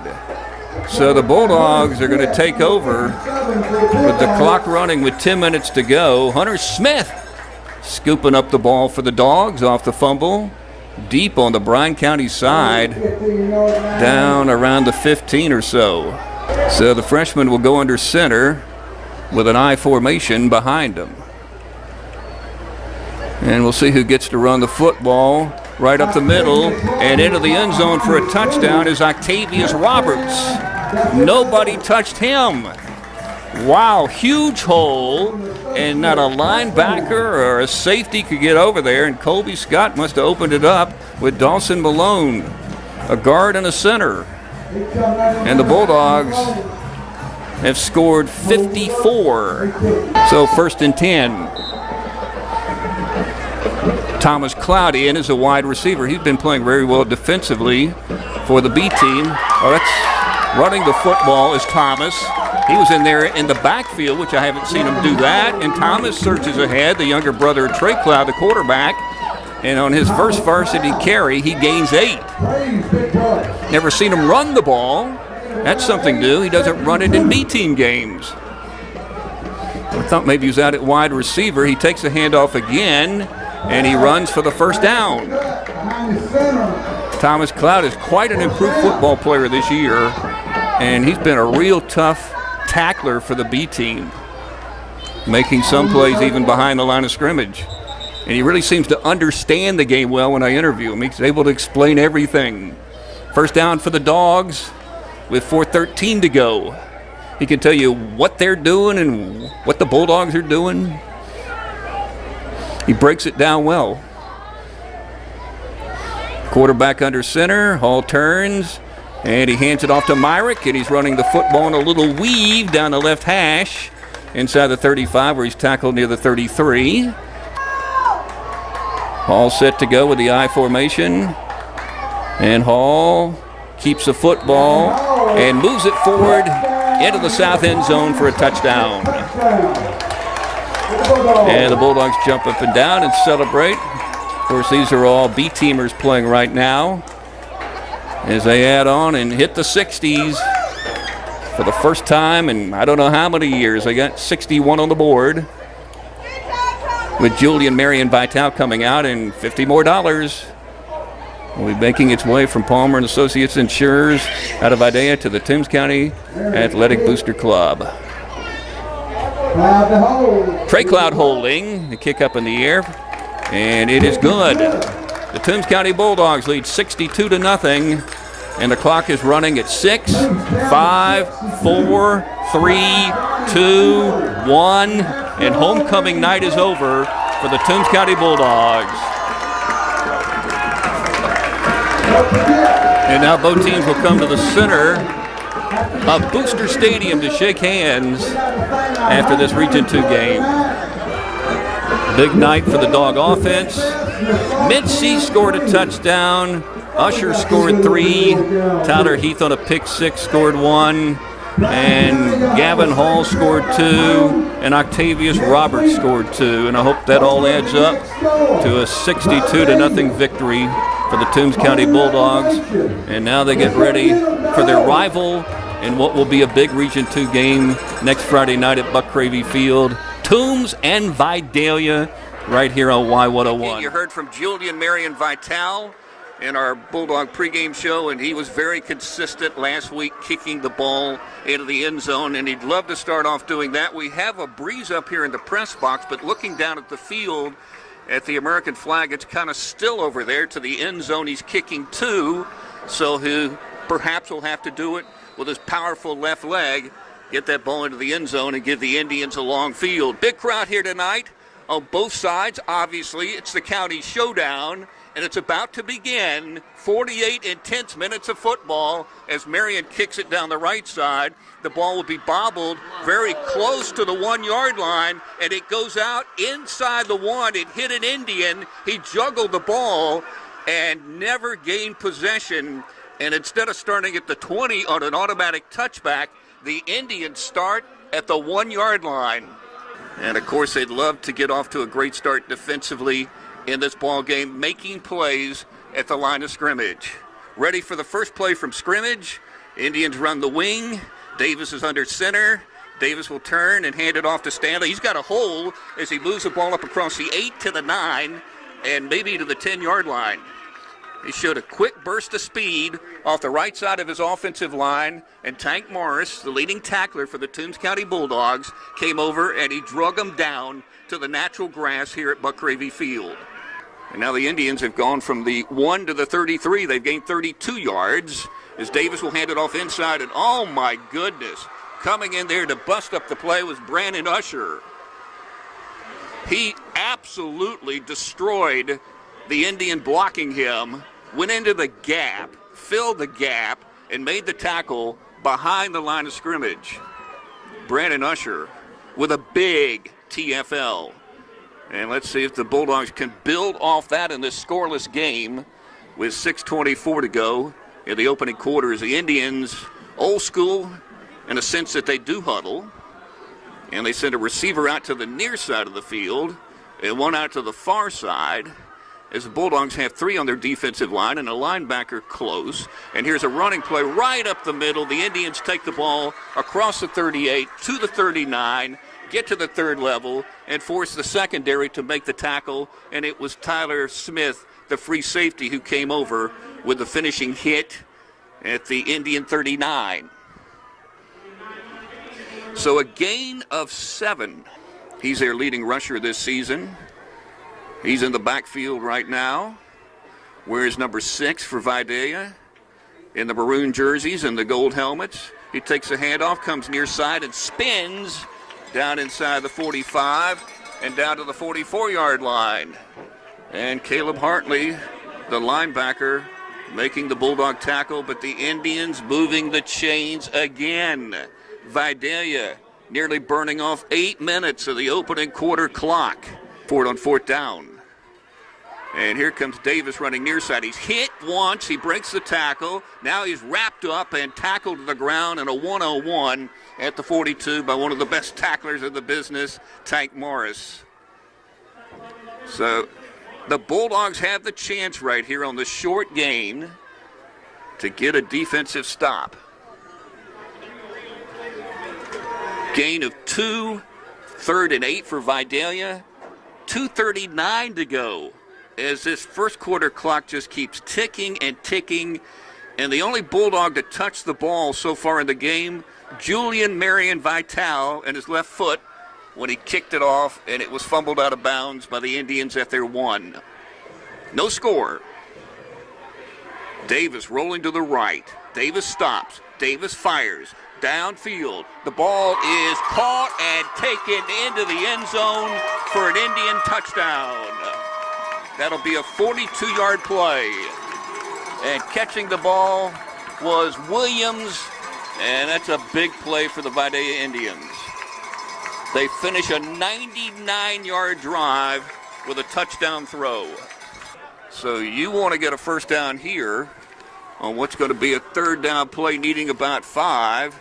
And here's a running play for Trey Cloud, and he dives across the 30, and I think he has the first down for Toombs County with 42 seconds to go. Yeah, they've stopped the clock. They're moving the chains. The Dogs pick up their first down. Trey has not run the ball a lot this year, but he's certainly capable of doing that, and made a nice run in a scrambling situation toward the Indian sideline to the short side of the field, which is sometimes tough to do. 30 seconds to play in the opening quarter, and here's a handoff, and the Bulldogs will run it up across the 33. DJ Mincy on the carry for Toombs County, and that probably will be the final play of the opening quarter in the big rivalry game. Good snap. Here comes the Indian rush. The line drive punt is going to bounce, and it's going to hop inside the 10. It's going to go out of bounds. Looking for contact on the punter. I don't see a penalty flag, but a very effective punt by Julian Marion Vital will give the Indians a long field again. They do not want to let the Indians out of this hole like they did several times on that first possession when they scored on the 99-yard drive. And Bryce Davis back in the pistol, awaiting the snap. And here it is. And it's going to be a running play that's going to net the Indians absolutely nothing. The Bulldogs stand them up at the line of scrimmage. And for Richie Marsh and defensive coordinator Buddy Martin, that's more like it, as the Indians will bring special teams in to boot the ball away. The punter is Dawson Ricks, averaging 31 per boot on 15 punts this season. Bulldogs with twin safeties. And they're hoping for great field position and a short punt because Chandler Lynn and DJ Mincy are setting up at the 35. And here's the punt. And the ball's going to bounce and take a big Indian hop up toward the V, up toward the 50-yard line. Didn't make it there, but the Bulldogs will start this possession at the Indian 49, trailing 7-0. With 8 minutes and 51 seconds to go here in the opening half.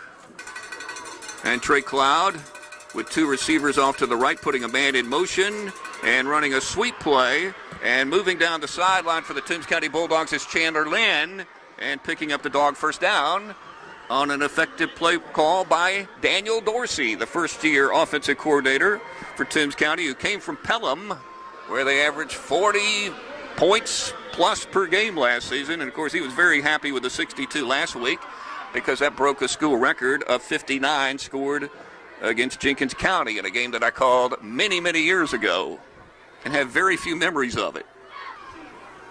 And Cloud is going to do a little short pitch to Mincy. He's got some space down the right side. He picks up the Bulldog first down, which has the Dog fans cheering on the far side, a long way away from where I am up in the press box, but you can hear them over here. And that side is basically full, including the band. I don't know if you could find many open seats to make it 2nd and 7 for the Toombs County Bulldogs. There's motion to the right of the formation. And there's DJ, and breaks free. DJ scoots toward the end zone. And DJ is in for a Bulldog touchdown. Boy, did he show some speed getting through the hole. And it was a big one. And once he got to the linebackers and the defensive secondary, the third level, he was gone. Mincy has made it a 7-6 game. And now Julian Marion Vital will try to tie it up with 5:18 to go in the opening quarter. The left-footed soccer-style kicker puts his foot on it, boots it up high into the air, boots it right through the center of the uprights, and he has tied the game at 7. The Dogs with a nice drive and a score and a new ball game. 7-7 as we break on Y101. And on what is turning into a breezy night up here in the press box, but not so much so on the field based on the American flag. It's still just hanging down and not moving at all. So I don't know if there's much wind on the field at this moment. And here's Julian kicking left side, high one, And did it go back into the end zone? Yes, it did for the automatic touchback. And here he is handing it off inside to Stanley with running room across the 30 to the 35. No Bulldog there. He's racing down the sideline. He gets down to the Dog 33 before the defensive secondary can track him down. And it was Tyler Heath, the corner, who got him. And also Jakari Jones, another corner. He ran to the short side of the field and made it a big play. Two receivers to the short side of the field. We've had a lot of action tonight to the short side of the field from both teams and some effective runs. Here's a sweep to the wide side of the field, and diving down inside the 30 and down to the 28 is Stanley, and making the tackle is Tyler Smith. And that's short of the first down, but Indians have only kicked one this year, and he's going to try a 46-yarder from the right hash. Try to break a 7-all tie. Here's the snap, placed down. Kick is up in the air. It's high, it's long, and it is good. How about that? The Indians kicked the long ball.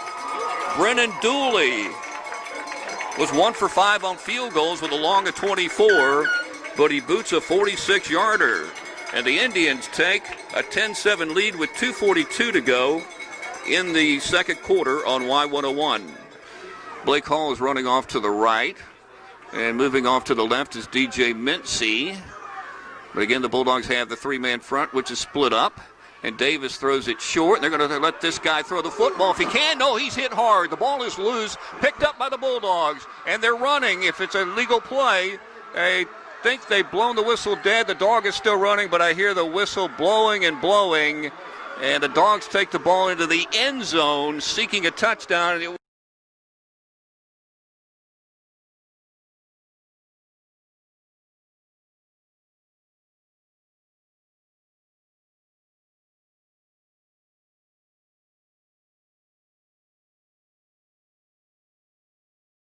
Two receivers off to the near side of the field. And Davis in a pistol, taking the snap. And he wants to run the football, and he's wrapped up behind the line of scrimmage by several Bulldogs. And leading the way was DJ Mincy, playing a lot both ways tonight. Running the football and playing the linebacker position. And now the Dogs have stopped the Indians. That's something they did not do in the opening quarter on a 99-yard drive. Second down and 3 for the Dogs. And here's a handoff to DJ Mincy, surging ahead with a first down, breaking a tackle, going down the sideline. DJ breaking away. DJ showing his speed, goes into the end zone with a touchdown. Oh, it's Caleb Hartley. Caleb Hartley runs it down the sideline. First carry of the night for Caleb. They snuck him in there. He hasn't played offense. And he got in there, and number 1 took it down the sideline, would not be denied. Scoring a Bulldog touchdown on a big play with 7 minutes to go here in the third quarter to put the Dogs up for the first time at 13-10. And Julian Marion Vital, 21 for 21 on extra points, getting ready. Angel Brown snapping to Trey Cloud, and the kick is right through the center of the uprights and good. Caleb Hartley with a huge play on his first carry of the night. In his second Toombs County Vidalia game, $50 go from Palmer and Associates Insurers of Vidalia to the Toombs County Athletic Booster Club to help all the Dogs. And congratulations to Caleb. 14-10 Dogs as we take a break on Y101. What a big play. Dogs on top, 14-10. Wonder how fast he ran that 55. Here's Marion's kick. Up high in the air and deep and bouncing 9 yards into the right corner of the end zone. Julian Marion Vital obviously pumped after the Bulldog run, and the Dogs with their first lead of the night. 5,000, always a big crowd. Sweet play to the right. There's open space to the 50, to the 45. Tyler Smith coming over and wrapping up the Indians. Now here comes the help from Brandon Usher. And they stop the forward progress on the run by Stanley down to the Dog 45 and a first down for the Indians. Now down to the Dog 44 and on the right hash mark. A wing to the right, two receivers to the left, the ball on the right hash. Here comes Stanley again, breaking a tackle, breaking another tackle, and finally bumped out of bounds on the second hit by Tyler Smith. And the Bulldogs are leading 14-10, but the Indians are driving. They got a 1st and 10 at the Bulldog 23 on the right hash. As Davis is set to go. Davis keeps the football and he runs to the left. He's wrapped up by Caleb Hartley very quickly. Caleb with that closing speed. And, of course, he showed even more speed on his touchdown run. And now it's 2nd and goal from the 3. And Davis turns. This time he hands it off to Stanley. He surges behind his offensive line, finds an opening off the right side, and moves into the end zone for an Indian touchdown with 81 seconds to go in the 3rd quarter, and Videa back on top. Indians leading 16-14. County 14, the Dogs at their 49, close to the left hash. Cloud slaps his hands the ball off to DJ. This time he'll go outside and pick up enough for the 1st down. And he is knocked out of bounds by at least 4 Indians, but he moves the chains and takes the ball inside the 40-yard line with 8 minutes and 5 seconds to play in the 4th quarter. Ball on the left hash, Dogs down by 3. And here's Cloud throwing it right side. Tyler Smith with the catch, breaks a tackle. 35-30, 25-20 down the sideline, and finally brought down around the 11. Tyler Smith was tackled there by Johnson to try to tie the game with a field goal. Let's see. Julian Marion Vital has brought his tee out. This will be a short chip shot from the left hash. It's going to be a 20-yard field goal. And here it comes. It's up in the air, and boy, he hit it hard, and it is no good.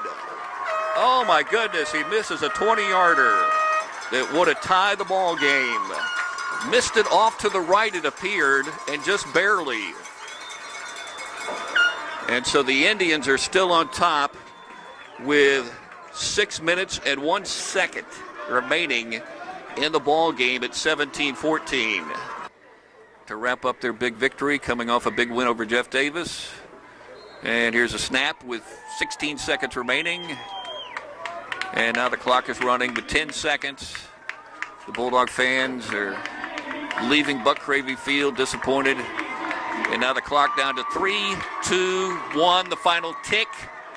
And the Indians win 17-14, and they are celebrating on their V at the midfield stripe. And the Bulldogs are heading over to the sideline.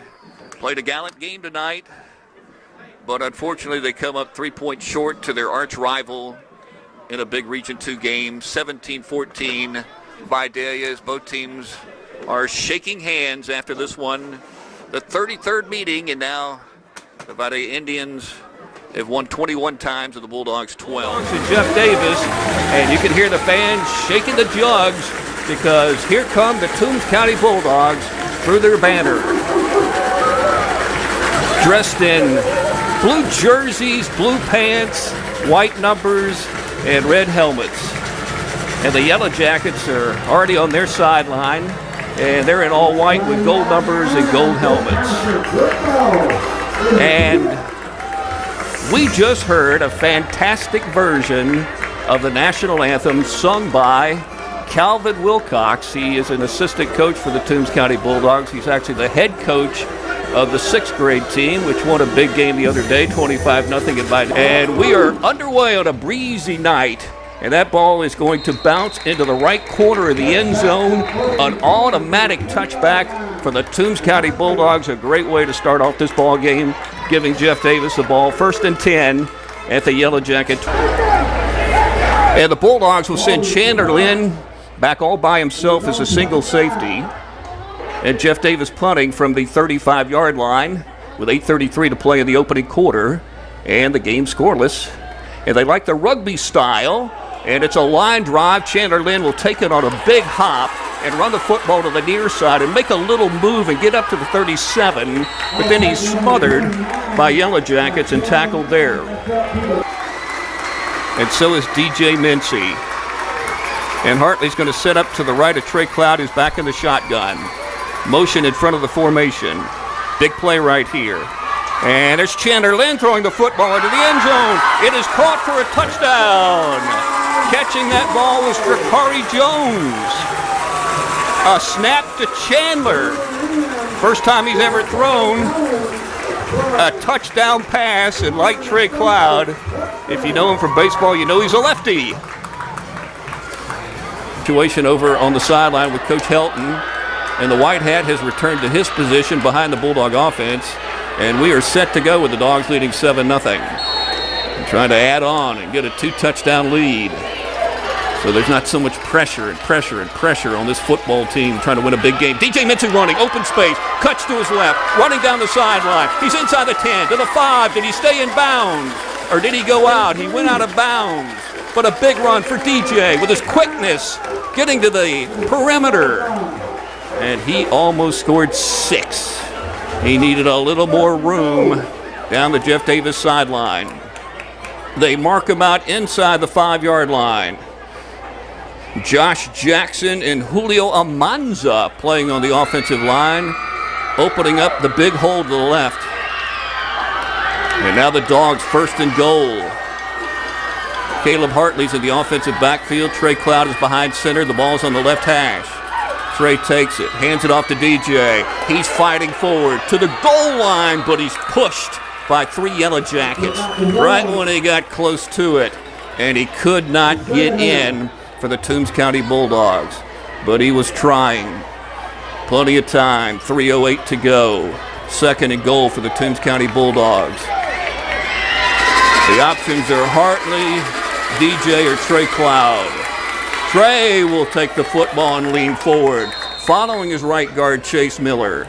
Did the Bulldogs get the push? Yes! They got the push on the offensive line. And Trey Cloud has scored a touchdown for the Toombs County Bulldogs.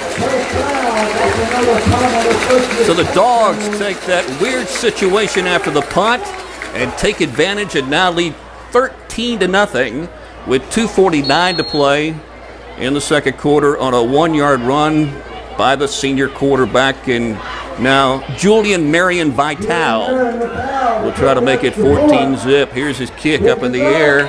He hit it well, I believe. It is good. Dogs up 14-0.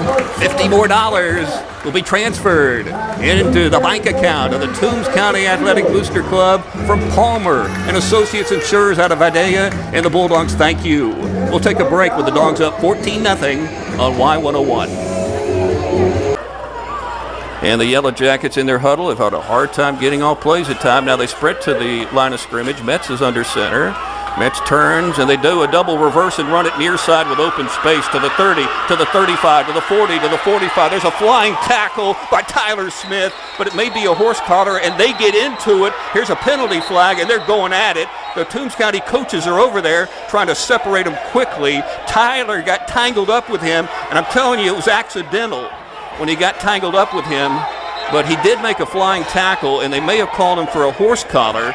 And then as the Yellow Jacket was trying to get up, he got upset, but I'm telling you that it was accidental, and then they started pushing and shoving, because that's what happens.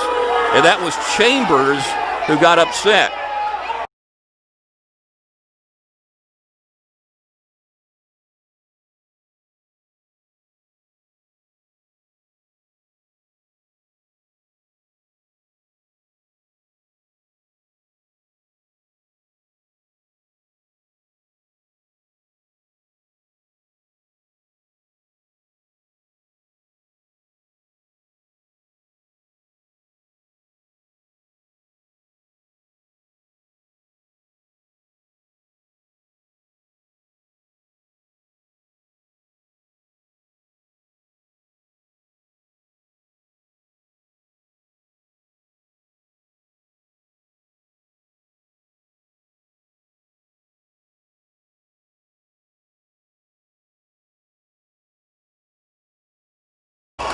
$14-0 Dogs.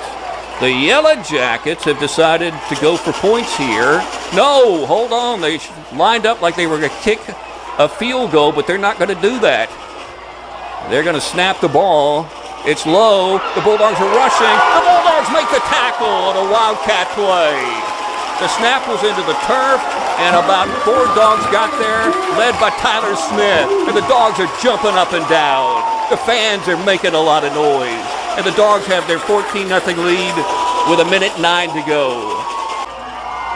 Will the Bulldogs snap it? Yes, they will, and hand it off. And here's DJ Mincy running the football.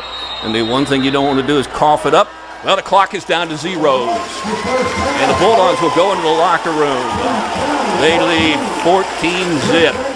And now the Dogs need 3 for the first down on a 3rd down play as they're driving from right to left toward the south end zone. Hartley talking to Trey Cloud, or Trey talking to Hartley, one way or the other. And the handoff, no, it'll be a pitch to DJ, to the 35, and he's hit at the 36, and he's right at that first down marker, bumped out of bounds. And we'll see if he got the first down. Tyler Smith blocking. Yeah, first down, Dogs. So just enough on that run to the Bulldogs sideline by 33, which is weird to see because he normally wears number 9. DJ Mincy. 1st and 10, Dogs. They spot the ball nicely for the Dogs up at the 37. Jakari Jones split to the left, the 6'6 receiver on the short side of the field. Be a running play. And running it up the middle is DJ. And here comes a penalty flag down right in front of Trey Cloud. Are the Bulldogs guilty of holding again? He ran it up to the 45, and that penalty flag came bouncing right back at the feet of quarterback Trey Cloud, and he's upset. Now the Bulldog fans are beginning to boo in Booster Stadium. They're not pleased with the call.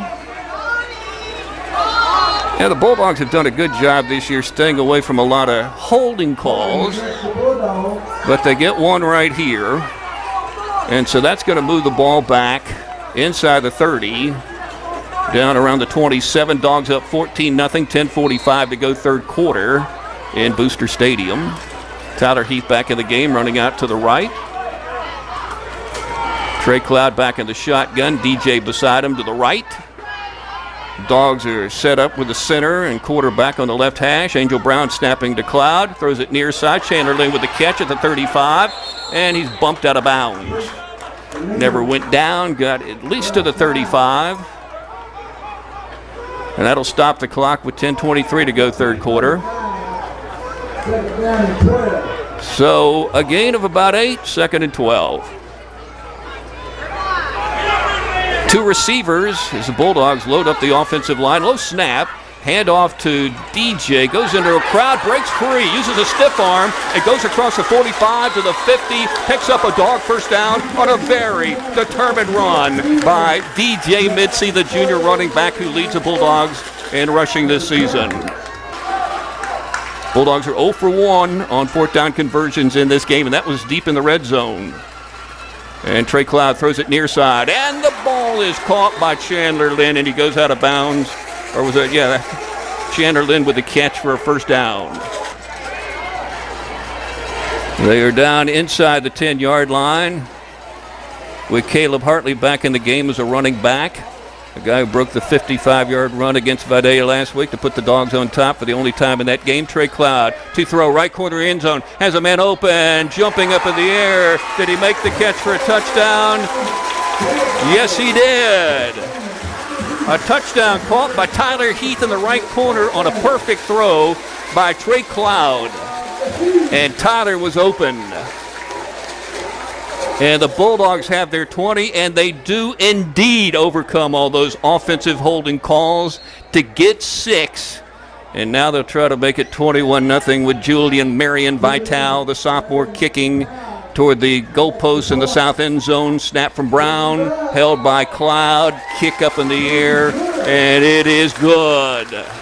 Bulldogs up 21-0, 5:40 to go, 3rd quarter, and another $50 from Palmer and Associates Insurers out of Vidalia to the Toombs County Athletic Booster Club. And thank you to Palmer and Associates for that donation to Bulldog Sports. We'll take a break on Y101. Julian will try to kick the ball in the end zone again. He is 3 for 3. He's kicking into a breeze right now, but that didn't bother him in the first half. And here he goes. Up in the air, deep, and where's it going to hit? Oh, about 7 yards into the red of the south end zone where it says Toombs on the Legion turf, put in this summer. Mets under center. 2 wings in the ball game. A wing goes in motion. Kirby takes a handoff, and he's smothered right at the line of scrimmage. Well, the defensive line did a good job, and Tank Morris was able to slide in there from his linebacker position and make the tackle, and also helping out Josiah Smith. 2nd down and 9, double wings and a back. 2 receivers. Mets to throw to Chambers. He's wrapped up on the catch. Nice one-on-one tackle by Tyler Heath. They tackled him very close to the line of scrimmage. All right, so 3rd and 9 as Mets will drop back, has time, swings it out to the left side. The catch is made, and the Bulldogs come over and tackle him right near the line of scrimmage. Tyler Smith from his safety position makes it 4th and 9. Jakari Jones is in the game, lining up. He asks the official if he's on sides. He is. And Angel Brown getting ready to snap the ball. Play clock at 9. Trey Cloud is standing at the Bulldog 36. He better hurry. 3, 2, 1. He got it off. He swings it right side. Mincy with the catch. Gets to the perimeter, goes to the 40 and spins and breaks a tackle. Now he's coming across the center of the field to the 50, to the 45, to the 40. A couple of Yellow Jackets will come over and bump him out of bounds at around the 36-yard line. Josh Jackson with a big block. And Colby Scott with a big block, and it opened up for DJ as he cut across the field back to the Bulldog sideline and made a big play.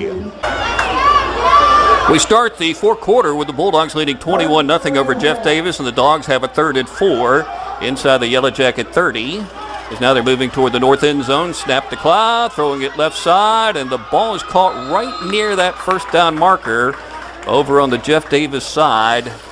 Let's see if the Dogs get a good spot over there or come up just a little bit short. We'll see. I think Chandler Lynn may have caught that ball over there. Brandon Usher is running on the field. Oh, they're moving the chains. 1st down, Dogs. Cloud in the shotgun. Good snap to him from Angel Brown. He's going to throw it right side across the middle of the ball. Snagged by Chandler Lynn in the back corner of the end zone for a Bulldog touchdown. And he and Jakari Jones jump up in the air right in front of the field house to celebrate the 6. Then a regular pigskin. He's kicked them all in the end zone, and he puts this one up high, end over end, and deep, and it's another automatic touchback. Wow, he's had a big night. 1st and 10 Yellow Jackets, 9:44 to go. Jeff Davis from its 37. Snap to Mets under pressure. And he moves to his right and escapes and throws it. And the ball's deflected and nearly intercepted. Almost grabbed by Blake Hall on a dive at the 40-yard line. 3 receivers near side, 1 to the far side, the short side of the field. Mets to throw, has an open man, makes a catch at the 39, but wrapped up by Octavius Roberts. Good tackle there. 4th and 3 as they break the huddle. Ball's coming to the near side. Double wings in the ball game for Mets under center. And motion, and they run the jet sweep. And the Bulldogs trip up Allen very quickly. The tackle made by K.K. Gaffney, the senior, shy of the 1st down marker. The Dogs have stopped him on 4th down with 8:45 to go in the game. This Bulldog defense really playing some inspired football, and so is the offense. Allen running the football, never had a chance.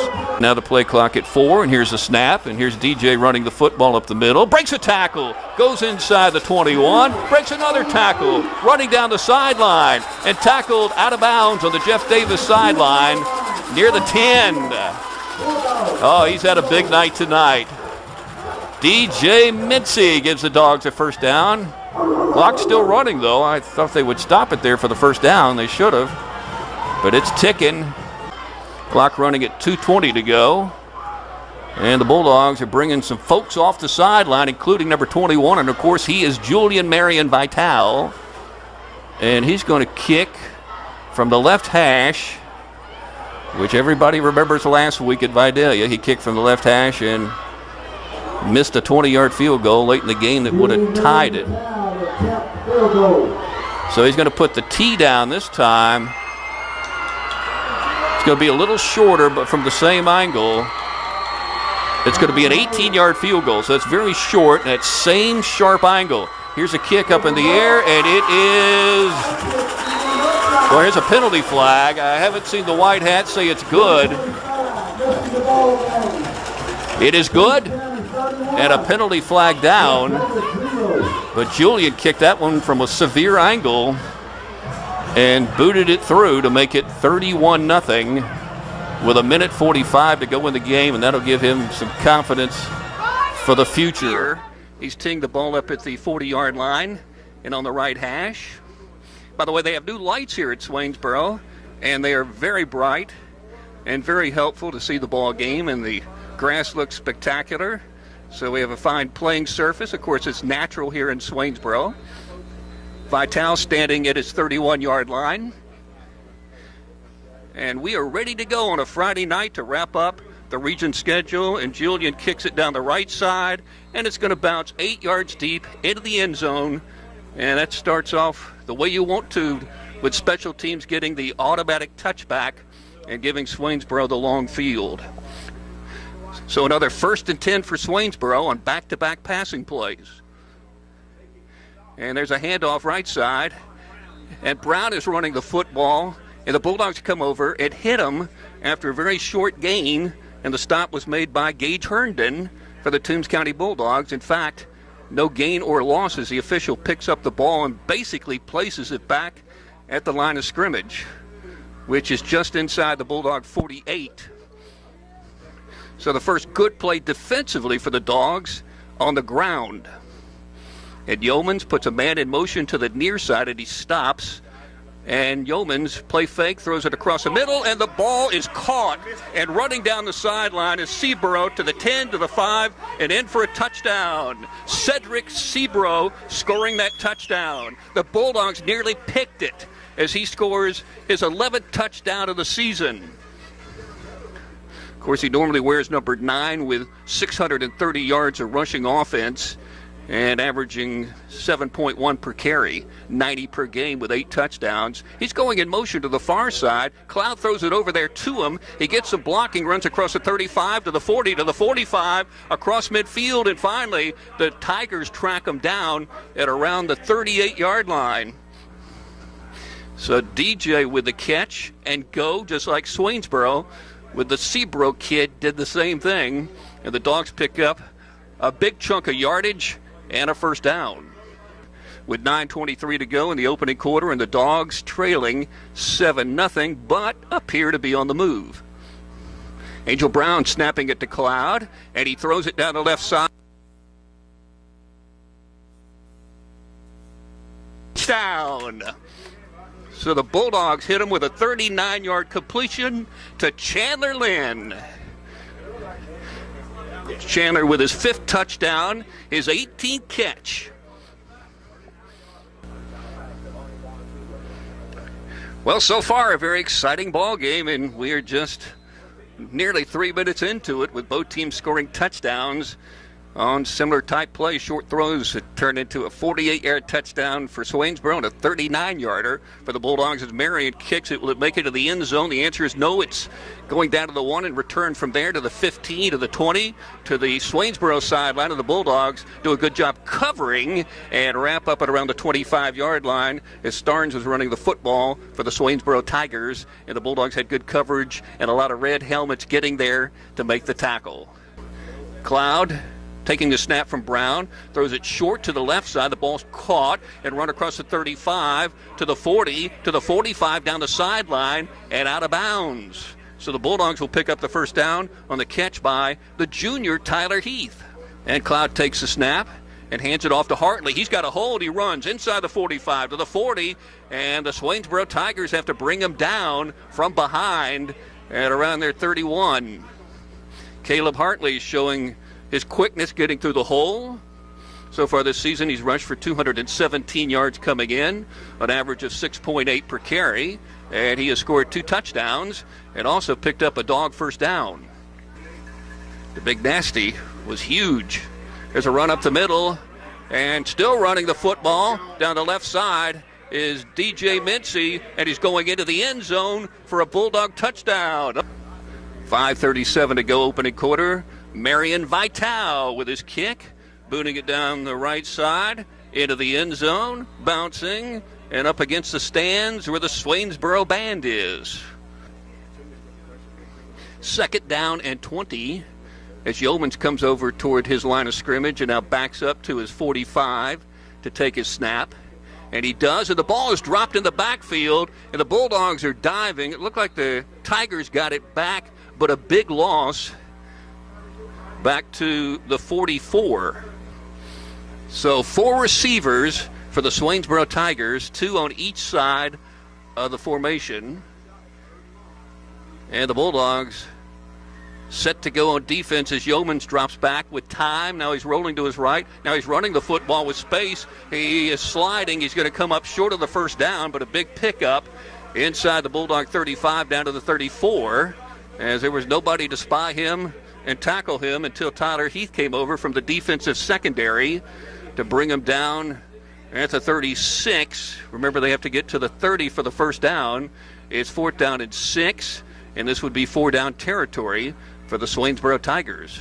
At the Bulldog 36, with Yeomans coming to the line of scrimmage, now backing up. He's got a back beside him, but you know he's going to look to throw to one of his receivers and maybe one of the Seaboros. And he's going to chuck it up in the air toward the sideline, and that ball is caught and run inside the 10 to the 5 and a touchdown. Catch was made by Cedric Seaboro, his 2nd touchdown of the ball game, his 12th of the season. And the Bulldogs had a chance to get their defense off the field on a 3rd and really long 25 and a 4th and 6, and they didn't. And that's one of the things that Coach Marsh talked about on our Bulldog pregame show, getting the defense off the field without giving up points. Now Bell trying to tie it on senior night, and the senior boots it through and good. 36-yard pass play. We're tied at 14 with 58 seconds to go in the opening quarter as we break on Y101. And now Swainsboro loading up the box with the linebackers basically almost on the line of scrimmage. And there's a handoff, and Hartley dives inside the 20, and with his power pushes forward with what should be and is a Bulldog first down. As a change, they're moving 10 yards downfield on a big play right there. So both teams have had a shot at stopping the other on a 4th down play, and neither did. And now motion to the right from Caleb Hartley. They throw it over to Caleb. He catches the ball. He's running for the first down. He's running down the sideline, and he's running into the end zone with a Bulldog touchdown. And so the Bulldogs have scored again on a little short pass, and Caleb takes it, 13 yards for the touchdown. So now the Bulldogs are back on top in this seesaw-type ball game. And here comes the snap to Cade, and he will hand it off to Allen going outside, and he is tackled behind the line of scrimmage, and he was hit by Caleb Hartley. So Hartley, who just scored the touchdown, gets a TFL for his statistical category in what is 4-down territory for sure. And Cade Yeomans looking at a couple of Bulldog linebackers who may be coming in on a blitz. They hand it off to Allen. He's wrapped up quickly. Great tackle by Tank Morris, the freshman Bulldog, who this season, of course, has been one of the real surprises defensively. He came in averaging 6.9 tackles per game. Somehow, some way, he got in there without really being touched and made a big play. And a TFL, a loss of 1, to make it 4th down at about 11. So this is a crucial down right here, and this is a down in which the Bulldogs have not done too well at, and neither is Swainsboro this evening, 4th downs. But the Dogs have a chance to get the ball back and keep the lead approaching halftime if they can make a play. Yeomans with 2 backs in the backfield, one to the left, one to the right, takes the snap, has plenty of time, but the official on the sideline is blowing the whistle, and the white hat says Swainsboro took a timeout before the snap. And the Tigers at the Bulldog 27 as Yeomans changes the formation to take it back out of the backfield. You know Yeomans is going to throw it, and he does down the center of the field, and it's caught for a touchdown or incomplete. It was incomplete. A dog diving may have deflected the ball. Javon Brown was the intended receiver, and he juggled it and couldn't bring it in. Otherwise, he's in for 6, and Swainsboro has a chance to tie the ball game, but instead it's incomplete, and the Dogs take over with plenty of time left on the clock, especially the way they're moving the ball tonight against the Swainsboro defense to add on to a 7-point lead. Big play, and Yeoman's dropping back. Plenty of time. Rolling to his right. The righty's looking and directing traffic. Throws it toward the sideline. And was that ball caught? It was, with 2 seconds remaining, and it was Frederick Seaborough who caught that one. First down for the Tigers.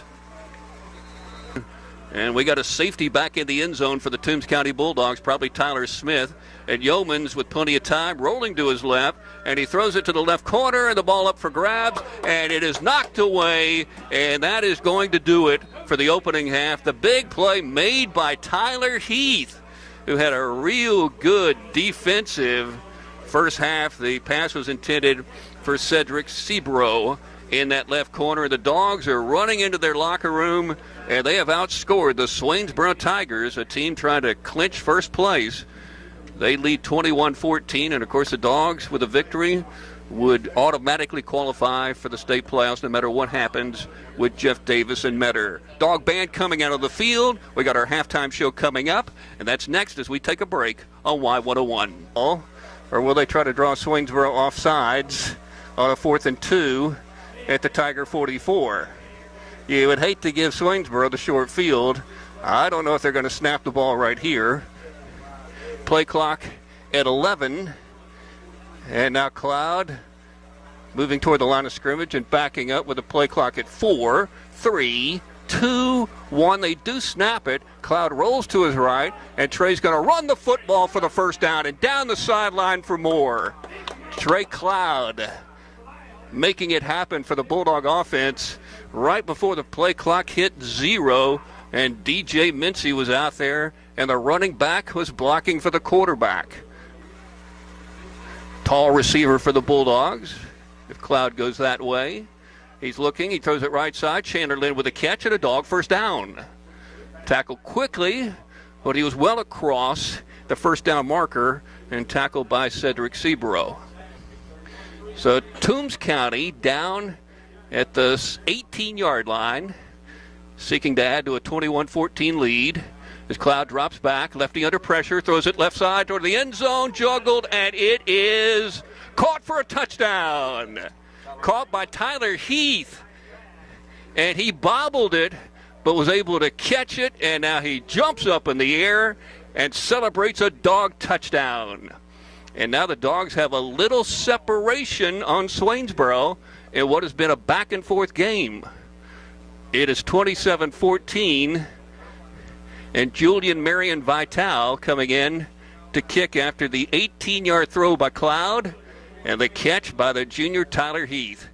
And the lefty puts his foot on it and boots it through, and the Dogs lead 28-14 with 8:17 to go in the third quarter, and $50, of course, coming from Palmer and Associates Insurers to the Toombs County Booster Club, thanks to Cloud and Heath. And we'll take a break with the Dogs leading 28-14 on Y101. And of course, the Bulldogs are leading 28-14 at Swainsboro, and the Tigers need 2 for the first down after their timeout. And Yeomans, he wants to throw, but he's running out of time, and the Bulldogs will sack him for the first time tonight. Brandon Usher, the first of several Dogs to get there and push the QB backwards toward the original line of scrimmage. So now it's 3rd and 10 for the Swainsboro Tigers. And it looks like the Bulldogs are coming at the QB again, but they're going to run a little draw play right up the middle, pick up a first down and more, and Allen takes it toward the goal line, and the Bulldogs will stop him short. K.K. Gaffney coming over, and the senior made the tackle on the run with a chance to make it a 1-touchdown game again here in the third quarter as Yeomans goes under center. And Yeomans will jump up in the air and dive into the end zone and score a Swainsboro touchdown. Which is interesting strategy.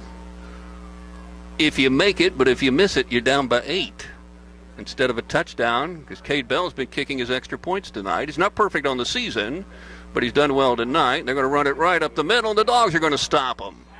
How about that? And the Dogs will have an 8-point lead after the touchdown and a 2-point run failed with 4 minutes and 33 seconds to play in the third quarter. Chase Miller, a big body in on defense, making the tackle for the Toombs County Bulldogs as we take a break with the Dogs leading 28-20 on Y101. And he hands it off to DJ, finds a hole, and he's hit, and he dives forward. They hit him low, and he surged up in the air and then came down. He came down close to the first down marker. I don't think he's going to get a spot of a first down. He may have been slightly shaken up there as he's hopping off the field because somebody hit him very low, which sent him up in the air, and he's going to come up a yard short of the first down. And let's see if the Bulldogs can stop Swainsboro on fourth down, because fourth down has been a pretty good down for the Tigers this evening. 4th and 5 for Swainsboro at the Tiger 37 or 38, close, I guess, to the 38. And they're going to run it. Allen carries the ball, but the Bulldogs swarm them, and they're celebrating a big stop. They tackle him right at the 40. And the Dogs will take over with 3 minutes and 4 seconds to go, leading the ball game 28-20. Moving the ball from the 40 to the 50. Somebody must have been holding. Clock is not running, but now it is at 2:47. 1st and 20 for the Dogs. And Mincy will run the football, break a tackle, and he scoots free. Mincy inside the 30 to the 25 to the 20 to the 15, down the sideline to the 10 with a Dog first down. He goes out with 2 minutes and 32 seconds to play in the game on a big run by DJ Mincy. So the ball is down inside the 10, down at the 8. Marion brings out the tee. He'll be on the right hash. And he'll be kicking a 25-yarder. And here it is up in the air. And this field goal is good. And that gives the Bulldogs a 2-possession lead at 11 points at 31-20. Julian Marion Vital kicking a 25-yarder as a left-footed kicker from the right hash. And he kicked it perfectly through the uprights. Dogs up 31-20 with 2:05 to play as we break on Y101. Both teams would have 2 losses, and Trey Cloud takes a knee. Might have to do that one more time. Boy, the last time the Bulldogs came over here back in 2008 needing a win, they got it. And the heroes were Demery Hawkins and Torrey Lamb and C.J. Scott and A.J. Fletcher with a big pick at the end of the game. When they went up against Malcolm Eady, a fine quarterback, and of course tonight they went up against Cade Yeomans, another fine quarterback. Clock down to 14. And I don't even know if the Bulldogs have to snap it. They haven't even started the play clock. The Dogs are going to let that clock tick and tick. And you can hear the Bulldog fans counting it down at 3, at 2, at 1. The Dogs win. It's a big one for Toombs County. Coming to Swainsboro, not a must-win, but they got the victory, 31-20. And it was back and forth in the early part of the ball game, with Swainsboro scoring first to take a 7-0 lead on a 48-yard completion. Sebro catching the ball. That was Cedric. Then the Dogs came back with 9:07 to go in the first quarter. Chandler Lynn caught a 39-yard pass from Trey Cloud. Then with 5:37 to go in the first quarter, DJ Mincy scored on a 38-yard run. Then Sebro scored to tie the game at 14 on a 36-yard catch. And then the Bulldogs went back in front with 8:27 to play in the opening half. Caleb Hartley with a catch, short throw from Trey Cloud, and he ran it in from 13. And the Bulldogs led 21-14 at half and made it a 2-touchdown lead with 8:17 to go in the third quarter. Cloud to Tyler Heath for 17. Then Yeomans scored on a 1-yard run. They went for 2 after a pass interference call against the Bulldogs, and the run failed, and the Bulldogs led 28-20. Julian Marion Vital tried a 53-yarder, came up well short, but drilled a 25-yarder with 2:05 to play in the game to give the Bulldogs a 31-20 victory. Both teams are shaking hands, and the Dogs are going back to the playoffs for the 4th year in a row under head coach Richie Marsh. Congratulations to him, the entire staff, and all the 2019 Dogs. And I'll be headed down to the locker room. That's coming up next. You'll also hear from the Redcoat Marching Band here on Toombs County Bulldog Football as we take a break on Y101. Chambers is back in the shotgun, taking the snap, running the football, finds a hole, gets close to the goal line, and he got in. Touchdown. Went off the left side of his offensive line, made a darting move. No Bulldog able to really get to him until he had hit the goal line. They couldn't keep him out. He scores from 8 yards out, and Hephzibah has a 6-0 lead. They run it right up the middle and take it into the end zone for a touchdown. That was Christopher Clark, 5'8", 180, and a senior, one of the running backs. And he had a hole running right down the right hash. And the Bulldogs are now down 13-0. 3rd and 8. All right, 3 receivers will move out to the wide side of the field for Hephzibah, which is off to the right toward the Rebel sideline. The ball's on the left hash. Chambers is running the 2, taking the snap, and he is rolling and throwing, and the ball is intercepted. The Dogs intercept the ball, and they take it into the end zone for a touchdown. Chandler Lynn with a big pick, and here he is running over toward the sideline, jumping up in the air.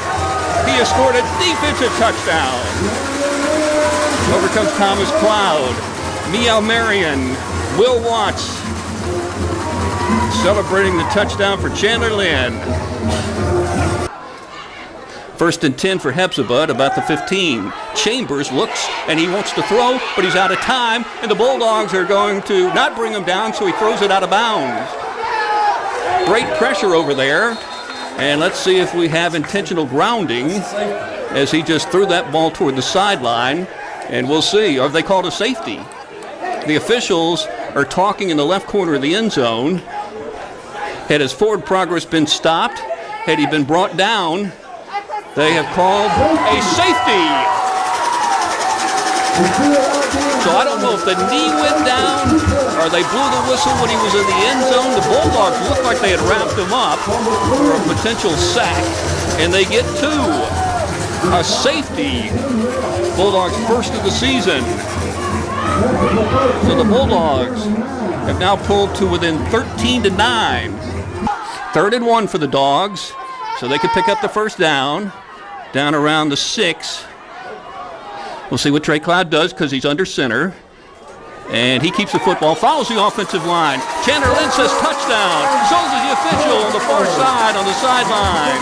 Trey Cloud following his people movers. Angel Brown, Chase Miller, Josh Jackson, the big seniors, created a hole and he scored. A Dog touchdown. So now the Dogs on top for the first time with 7:36 to go. And Julian Marion Vital coming in to kick the extra point.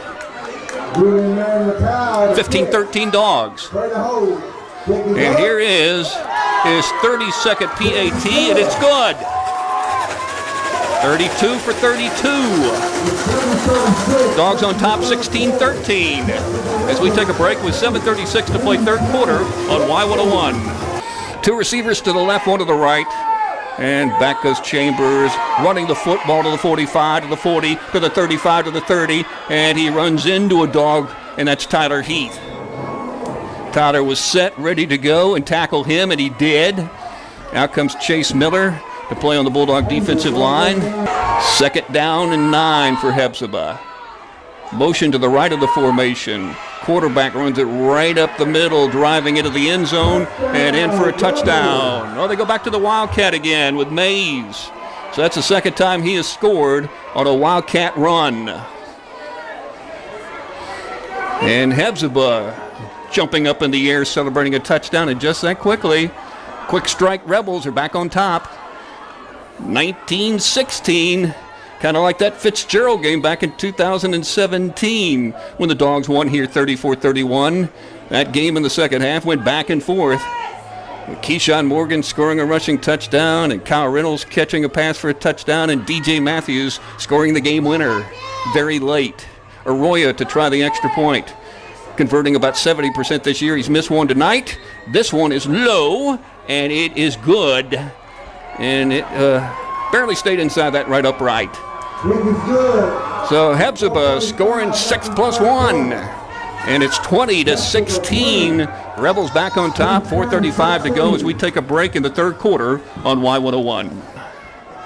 Trey Cloud with his hands ready, taking the snap, throwing it across the middle. Tyler Heath with a nice catch at the 46-yard line. Got two hands on the football and brought it in, and he was going up against double coverage there. He's very close to the first down marker. The official picks up the ball and places it back at the 47, which is going to be the wide side of the field. And Brandon Usher and DJ Mincy are in the backfield with Trey Cloud on the 2nd and 10 play from the Bulldog 47.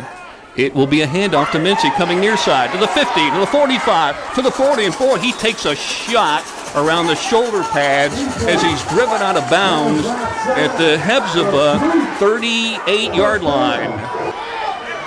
And now they need a big play. 30 seconds to go, 8 on the play clock. The fans are yelling to let's go. 2 seconds, 1, they get the play off. Cloud is going to throw it left side. The ball's caught over there by Mincy. Breaks a tackle, picks up the first down, running down the sideline, is bumped, and goes down at the 11. So that's going to make it 3rd down and 1 for the Dogs. So first they want to pick up the first down, and then they want to score points and go back on top for the second time in the ball game. Cloud back under center with an I formation behind him. Trey will keep it. He's moving his legs. The offensive line is driving. The Bulldogs are headed toward the end zone, and they have gotten in for 6. Boy, the people movers, your center Angel Brown, Josh Jackson, and Chase Miller, the 2 guards, pushing those Rebels backwards. And Trey Cloud scores, and the Bulldogs are back on top. And the Bulldog fans who were yelling just a moment ago about getting the playoff are waving the jugs, yelling, and happy about the Dogs who are back on top. 22-20 Dogs. And Julian Marion Vital with Trey Cloud holding, boots the ball up into the air, and kicks it through. Bulldogs leading 23-20 with 11:24 to go in the fourth quarter as we break on Y101. And in this back and forth game, you want defensive stops. You want to be able to put your offense out on the field and extend a 3-point lead. And here's a sweep play to the right. And here comes your dog linebacker, Chandler Lynn. And he makes a tackle. And he had some help on that play from, I think, the Tank. Yeah, Tank coming over. Morris and Lynn team up on a linebacker tackle, because Chandler is now a linebacker after starting off the season as a safety and then moving to corner. Says he can be more physical as a linebacker, and that's a TFL for both of them, and a loss of at least 5 to make it 2nd and 15. Good start. Chambers to throw, and the ball is intercepted by Tyler Heath at the 45. Tyler Heath stepped in front of the receiver and picked the pass on the Hephzibah side. The junior makes another big play. 5 on the ground, 2 in the air. Trey Cloud running on this second down play, breaking a tackle, and he goes down to the 41, and there he's bumped, and the ball may have come out, at least according to Hephzibah. Now they're pushing Trey all the way back to the 50. Who's got the football? Why don't the officials blow the whistle? And who's got it? Crazy play.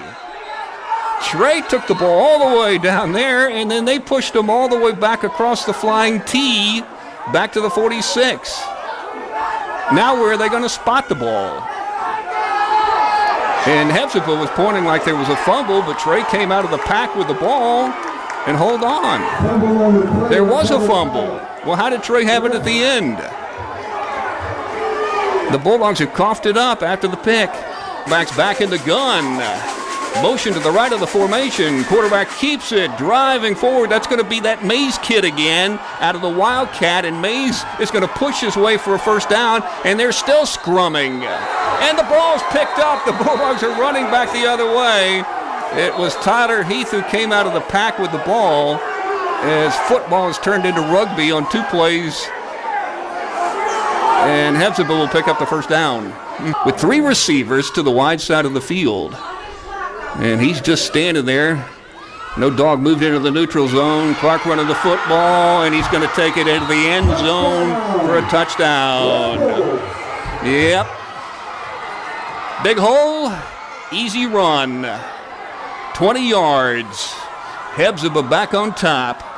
5:38 to play in the 4th quarter.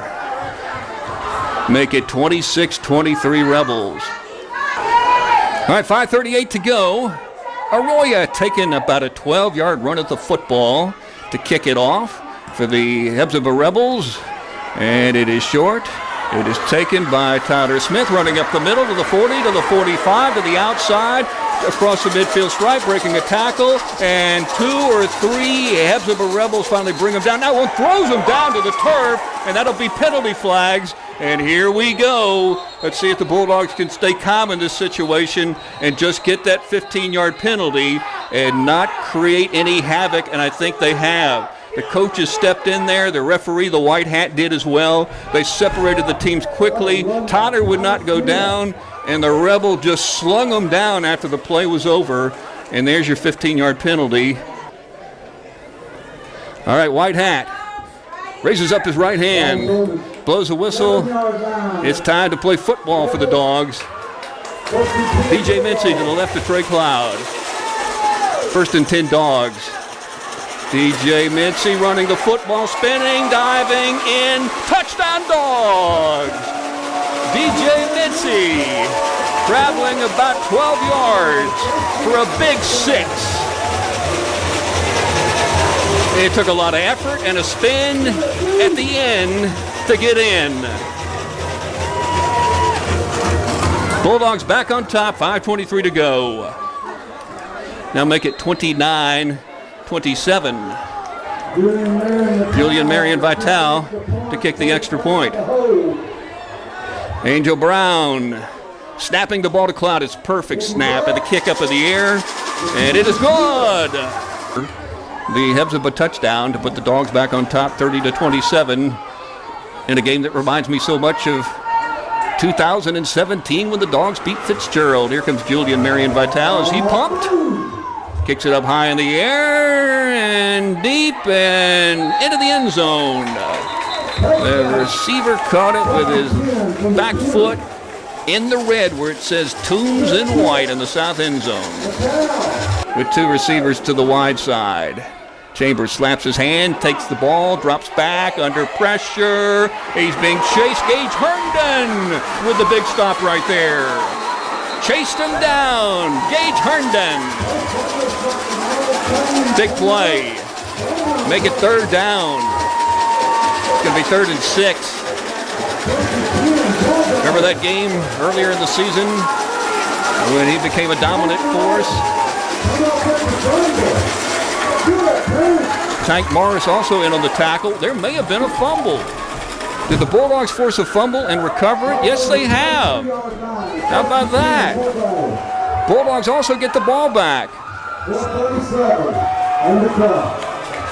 So the Bulldogs had the football after the fumble, after the hit by Gage Herndon.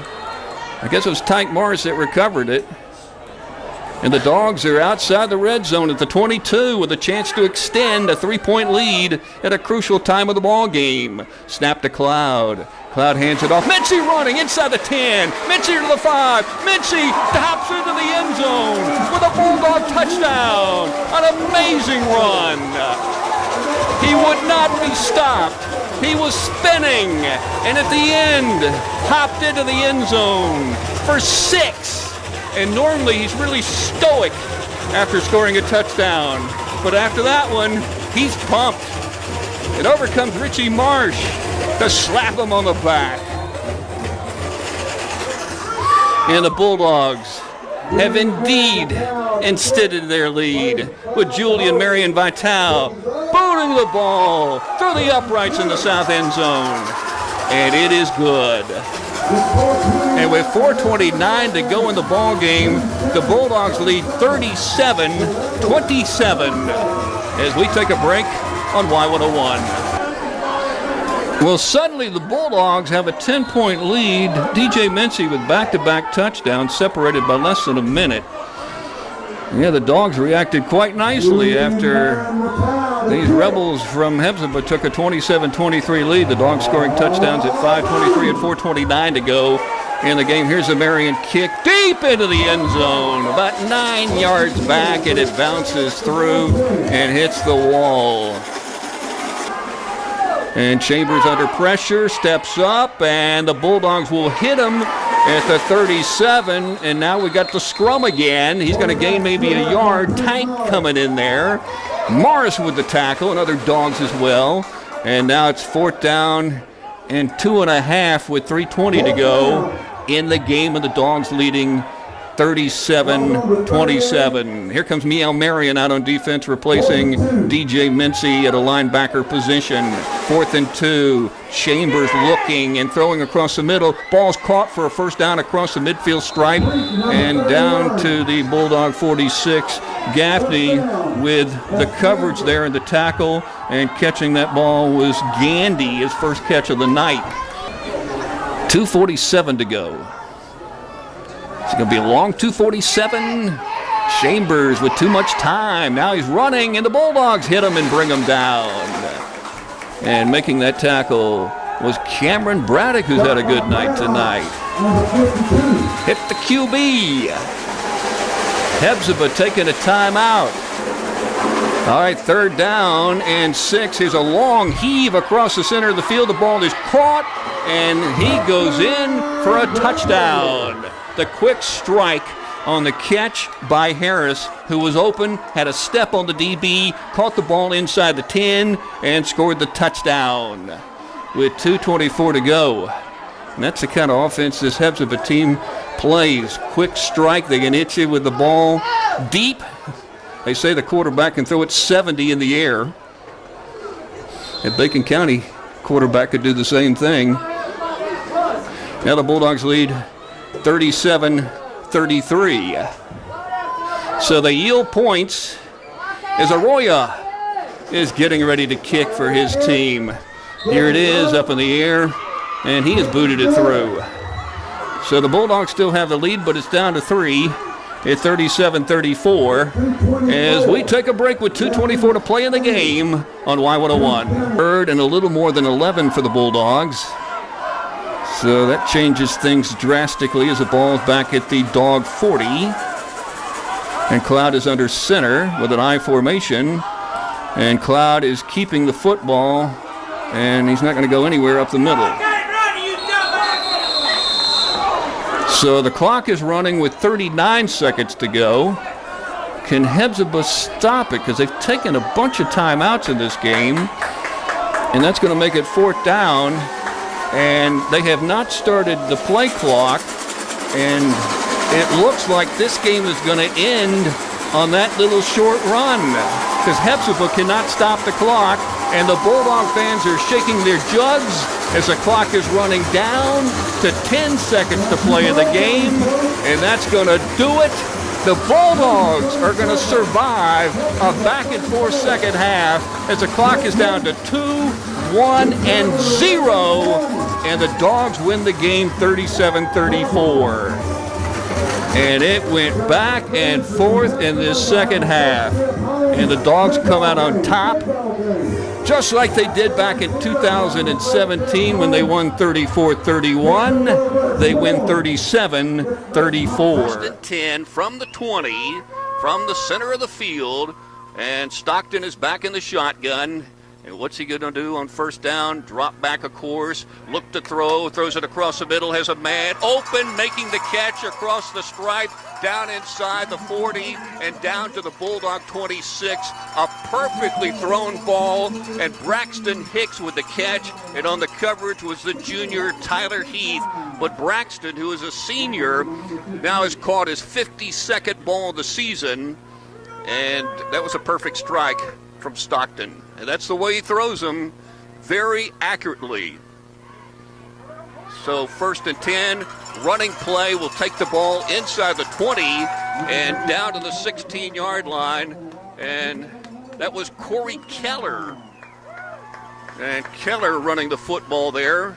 Came into the game with 538 yards, and he picks up a first down on a gain of more than 10. As now Rabun County is down at the Bulldog 15 on 2 plays, and they're going to run it again, but this time I think that's Caleb Hartley flying in there to make a tackle for the Toombs County Bulldogs. It was, actually the Tank, the freshman, coming over with Caleb, the two combining on the stop. So the Bulldogs bring them down after a 2-yard gain to make it 2nd and 8. Early opening quarter, no score obviously, but Gunnar Stockton has his Wildcats on the move on a 2nd and 8. And they're going to run it up the middle again, and the Bulldogs are going to make a couple of hits inside the 15-yard line. And the Tank, the leading tackler for the Toombs County Bulldogs, coming over to make the stop. The freshman has had an outstanding season and made a tackle right there. Tank now with 77 tackles on the season, including the 2 in this ball game. So 3rd down and 8 on a no-gainer for Rabun County. Down at the Bulldog 13, close to the left hash. Stockton looking over toward the sideline. We're on the home side. The Bulldog fans, and there are a lot of them here tonight, are a long way away. You won't hear them at our broadcast. Stockton to throw across the middle. Ball caught on a post pattern for a touchdown. Hogan Woodard catching the ball, and he scores his 3rd touchdown of the season. That'll be a 13-yard post play and a 6-0 lead for Rabun County. Trey Cloud came to the line of scrimmage. He's got Angel Brown snapping to him. And Angel makes a perfect snap, and they throw it right side, and the ball is caught. And running to the 20, to the 23, to the 24 is Miel Marion, who's back in the offensive mix for the Bulldogs in the last 3 games, and he was on our Bulldog pregame show. Now the Bulldogs have it 2nd and 12. They're trailing 7-0. The clock is running, 8 minutes to go in the opening quarter, and Tiger with 3 receivers to the wide side of the field. Here's a throw right side. Miel Marion with a catch, runs up to the 30, to the 32, to the 33. He's going to come up short of the first down because the Dogs have to get up to around the 37 to pick up the first down, and they're going to be left with a 3rd down play, but they don't need a lot. They need a short 2. Short, and it's 4th down. And the Dogs keep the offense out of the field. Will it be another quarterback keeper? Well, the people movers move the people backwards. We got a stalemate at the line of scrimmage. The Dogs need inches to get the first down, and let's see if they got it. The people movers have moved the Wildcats backwards just enough for the Dogs to pick up their 2nd first down of the ball game. So now the ball up to the Bulldog 36. Dogs down 7-0, 5:29 to go, opening quarter. Cloud pitches it out right side. The ball is caught over there. And running the football up to the 33, 34, maybe 35 is Chandler Lynn. So Chandler with his first catch of the ball game. And Rabun County leading 7-0. Cloud back of the gun. Mincy beside him. And Trey fakes a throw to the left side. Now he's meandering, and now he's throwing up in the air. The ball is caught across the center field for a big gain for the Dogs. And Toombs County takes it down to the 25-yard line on the catch by Chandler Lynn. So 1st and 10 Dogs from that point. And Mincy will run it off to the left side, looking for a hole. Found one. He's running inside the 20, 15, 10, 5, and DJ takes it into the end zone for a Bulldog touchdown. And now Julian Marion Vital will try to tie the game up with Angel Brown snapping and Trey Cloud holding and Marion kicking. and it is up, and he is 36 for 36 on the season. The Dogs have come back to tie the game at 7 with 4:16 to go as we break on Y101 here in the opening quarter. In the second round of the GHSA State Playoffs is Marion Vital is once again going to kick the ball from the right hash with his left foot and his orange shoes. First kick got into the end zone, and he's ready with his second kick. Slow approach, boots it up in the air, end over end, and that ball is going to make it into the end zone and go about 6 yards deep where it is caught by a return man for Rabun County. So for the second time of the game, Gunnar Stockton, the sophomore quarterback, being recruited by Nick Saban and being recruited by Kirby Smart, who actually flew a helicopter here from Athens to make a visit back in the spring, and he landed on the practice field. Snap to Stockton, throws it right side. Ball's caught across the first down marker. The Dogs make the tackle, and that'll be a first down. Tank Morris coming over with his third tackle of the ball game, and Stockton with an accurate throw, and the catch was made by Tate Ramey. Stockton with a back behind him, takes a snap, fakes a handoff, drops back, under pressure, dances away, breaking a tackle, breaking another tackle, coming to the near side and breaking another tackle, and then finally brought down after a run of more than 10 by Tank Morris as he picked up the first down. The Dogs had a shot at him back in the backfield, and hold on, we got a penalty flag against Rabun County. So that play is coming back, and if you watch some of the videos that I posted on tombsnow1.com, that's the kind of running ability that Stockton has. He just runs hard, and you got to really work to bring him down. He breaks tackles. He doesn't slide. He doesn't look for the easy way out. He doesn't want to run out of bounds. As much as you want to hit him, he wants to hit you.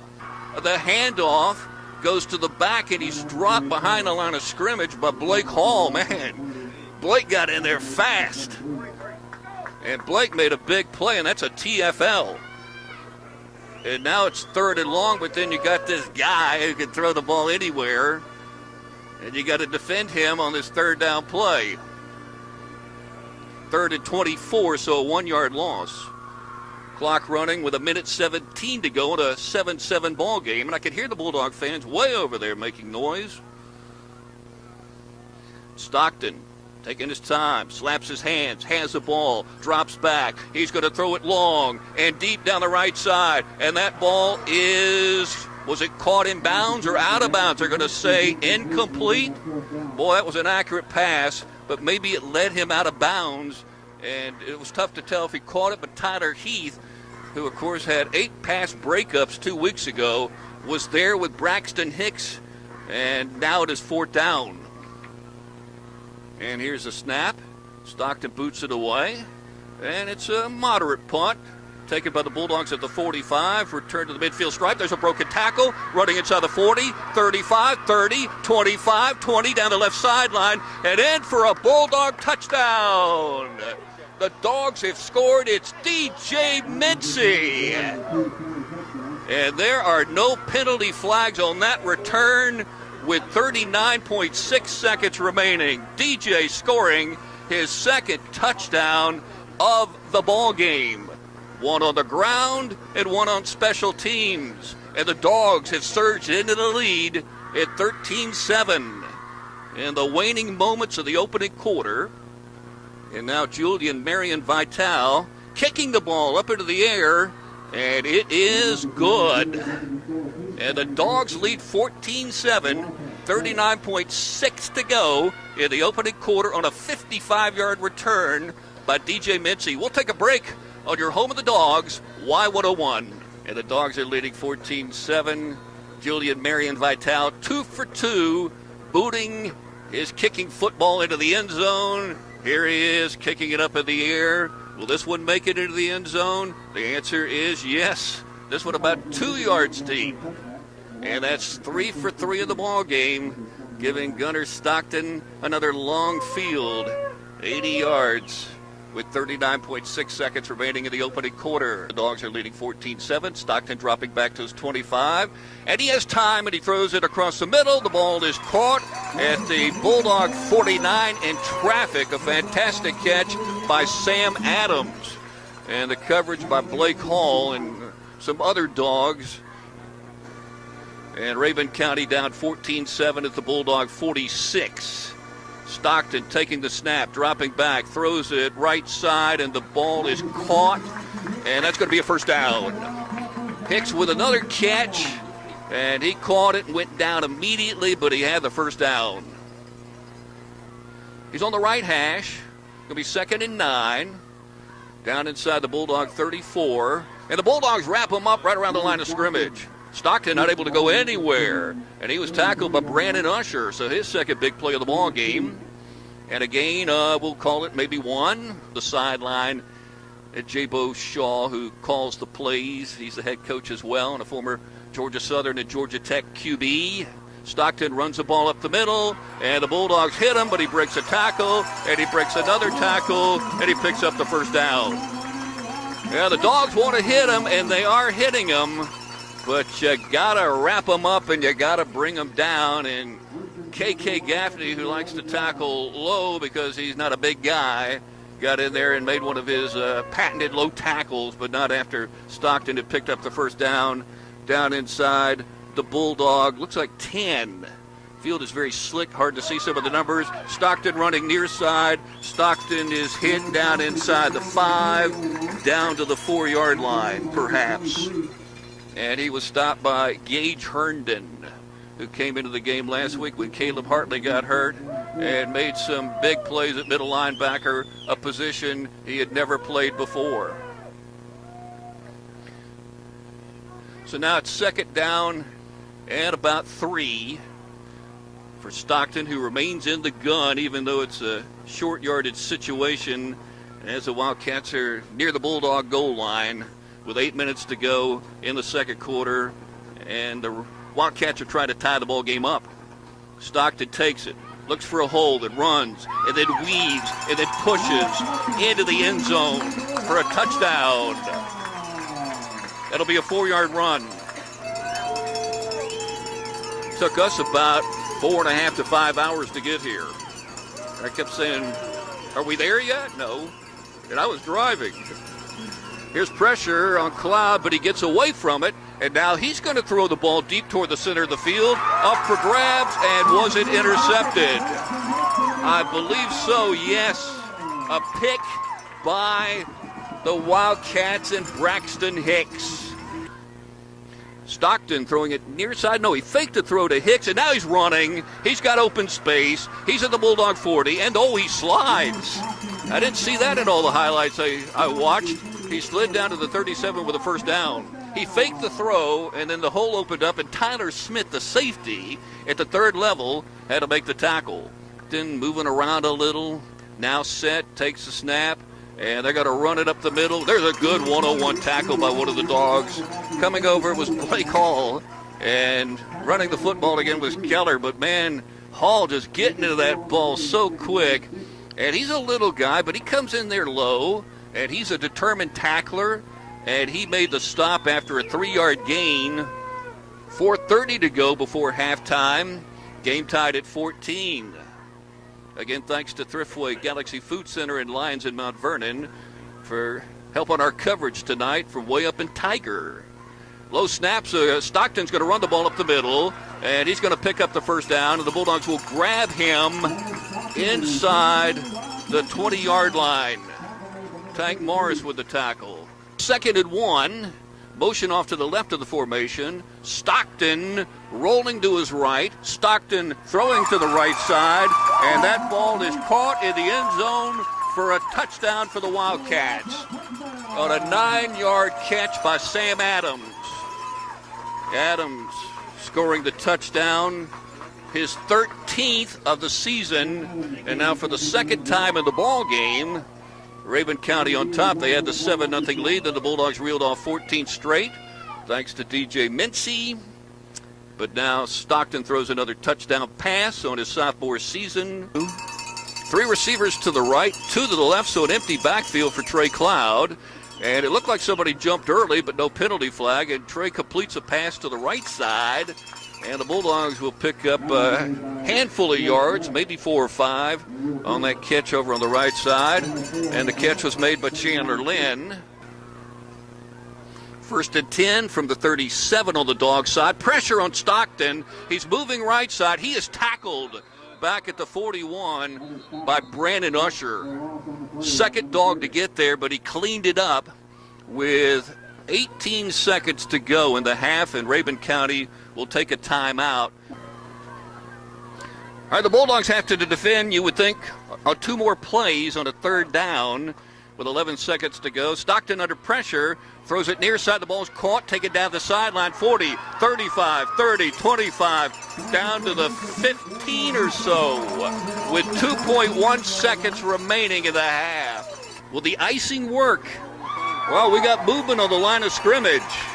May have been the Dogs into the neutral zone, or was it illegal procedure against the kicking team? Well, the Dogs are walking backwards. It's going to cost them 5, and that'll turn into a 29-yard field goal.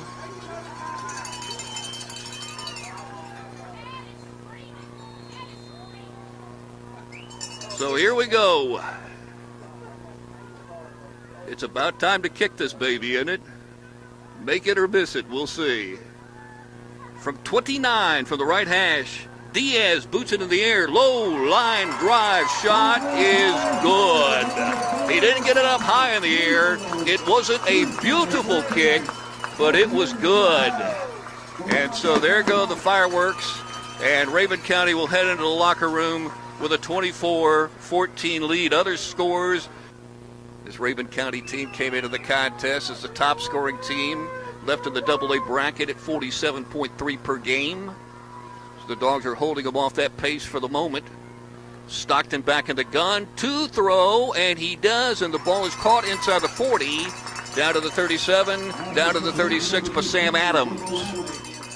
It's a patriotic name, stop made by Chandler Lynn, as he's changing something with 3 receivers to the left and 1 to the right. He's got a back there with him, but you've got to figure he's going to toss this football somewhere. And he does. He jumps and throws, and he completes the pass inside the 6, down to the 5, and it looks like enough for the first down. Little jump pass there, caught by Braxton Hicks, his favorite target. And Tyler Heath had to make the tackle. So 1st and goal for Stockton with his team up by 10 with 5:50 to go. And there's a running play, and there's a touchdown for Rabun County.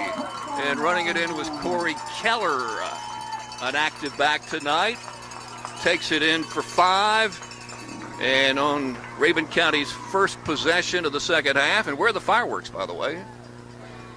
They've been firing off fireworks to our left. Rabun County has built up a 30-14 lead. So Rabun County up to its 34-yard line.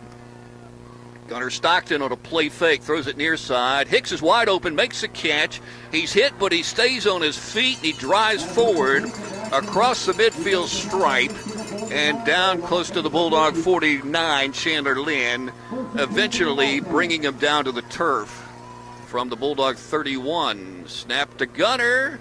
Gunnar on a play fake. Gunnar dancing around in the pocket. Gunnar running the football to the 25, to the 20, to the boundary. Now he's hit, and the Rabun County fans go crazy, and here comes a penalty flag. He may have been out of bounds over on that far side, and the Bulldogs might be called for a penalty. Hayfield Charter is beating Swainsboro 55-14. Metter leading Union in a low-scoring game for Union at 14-7.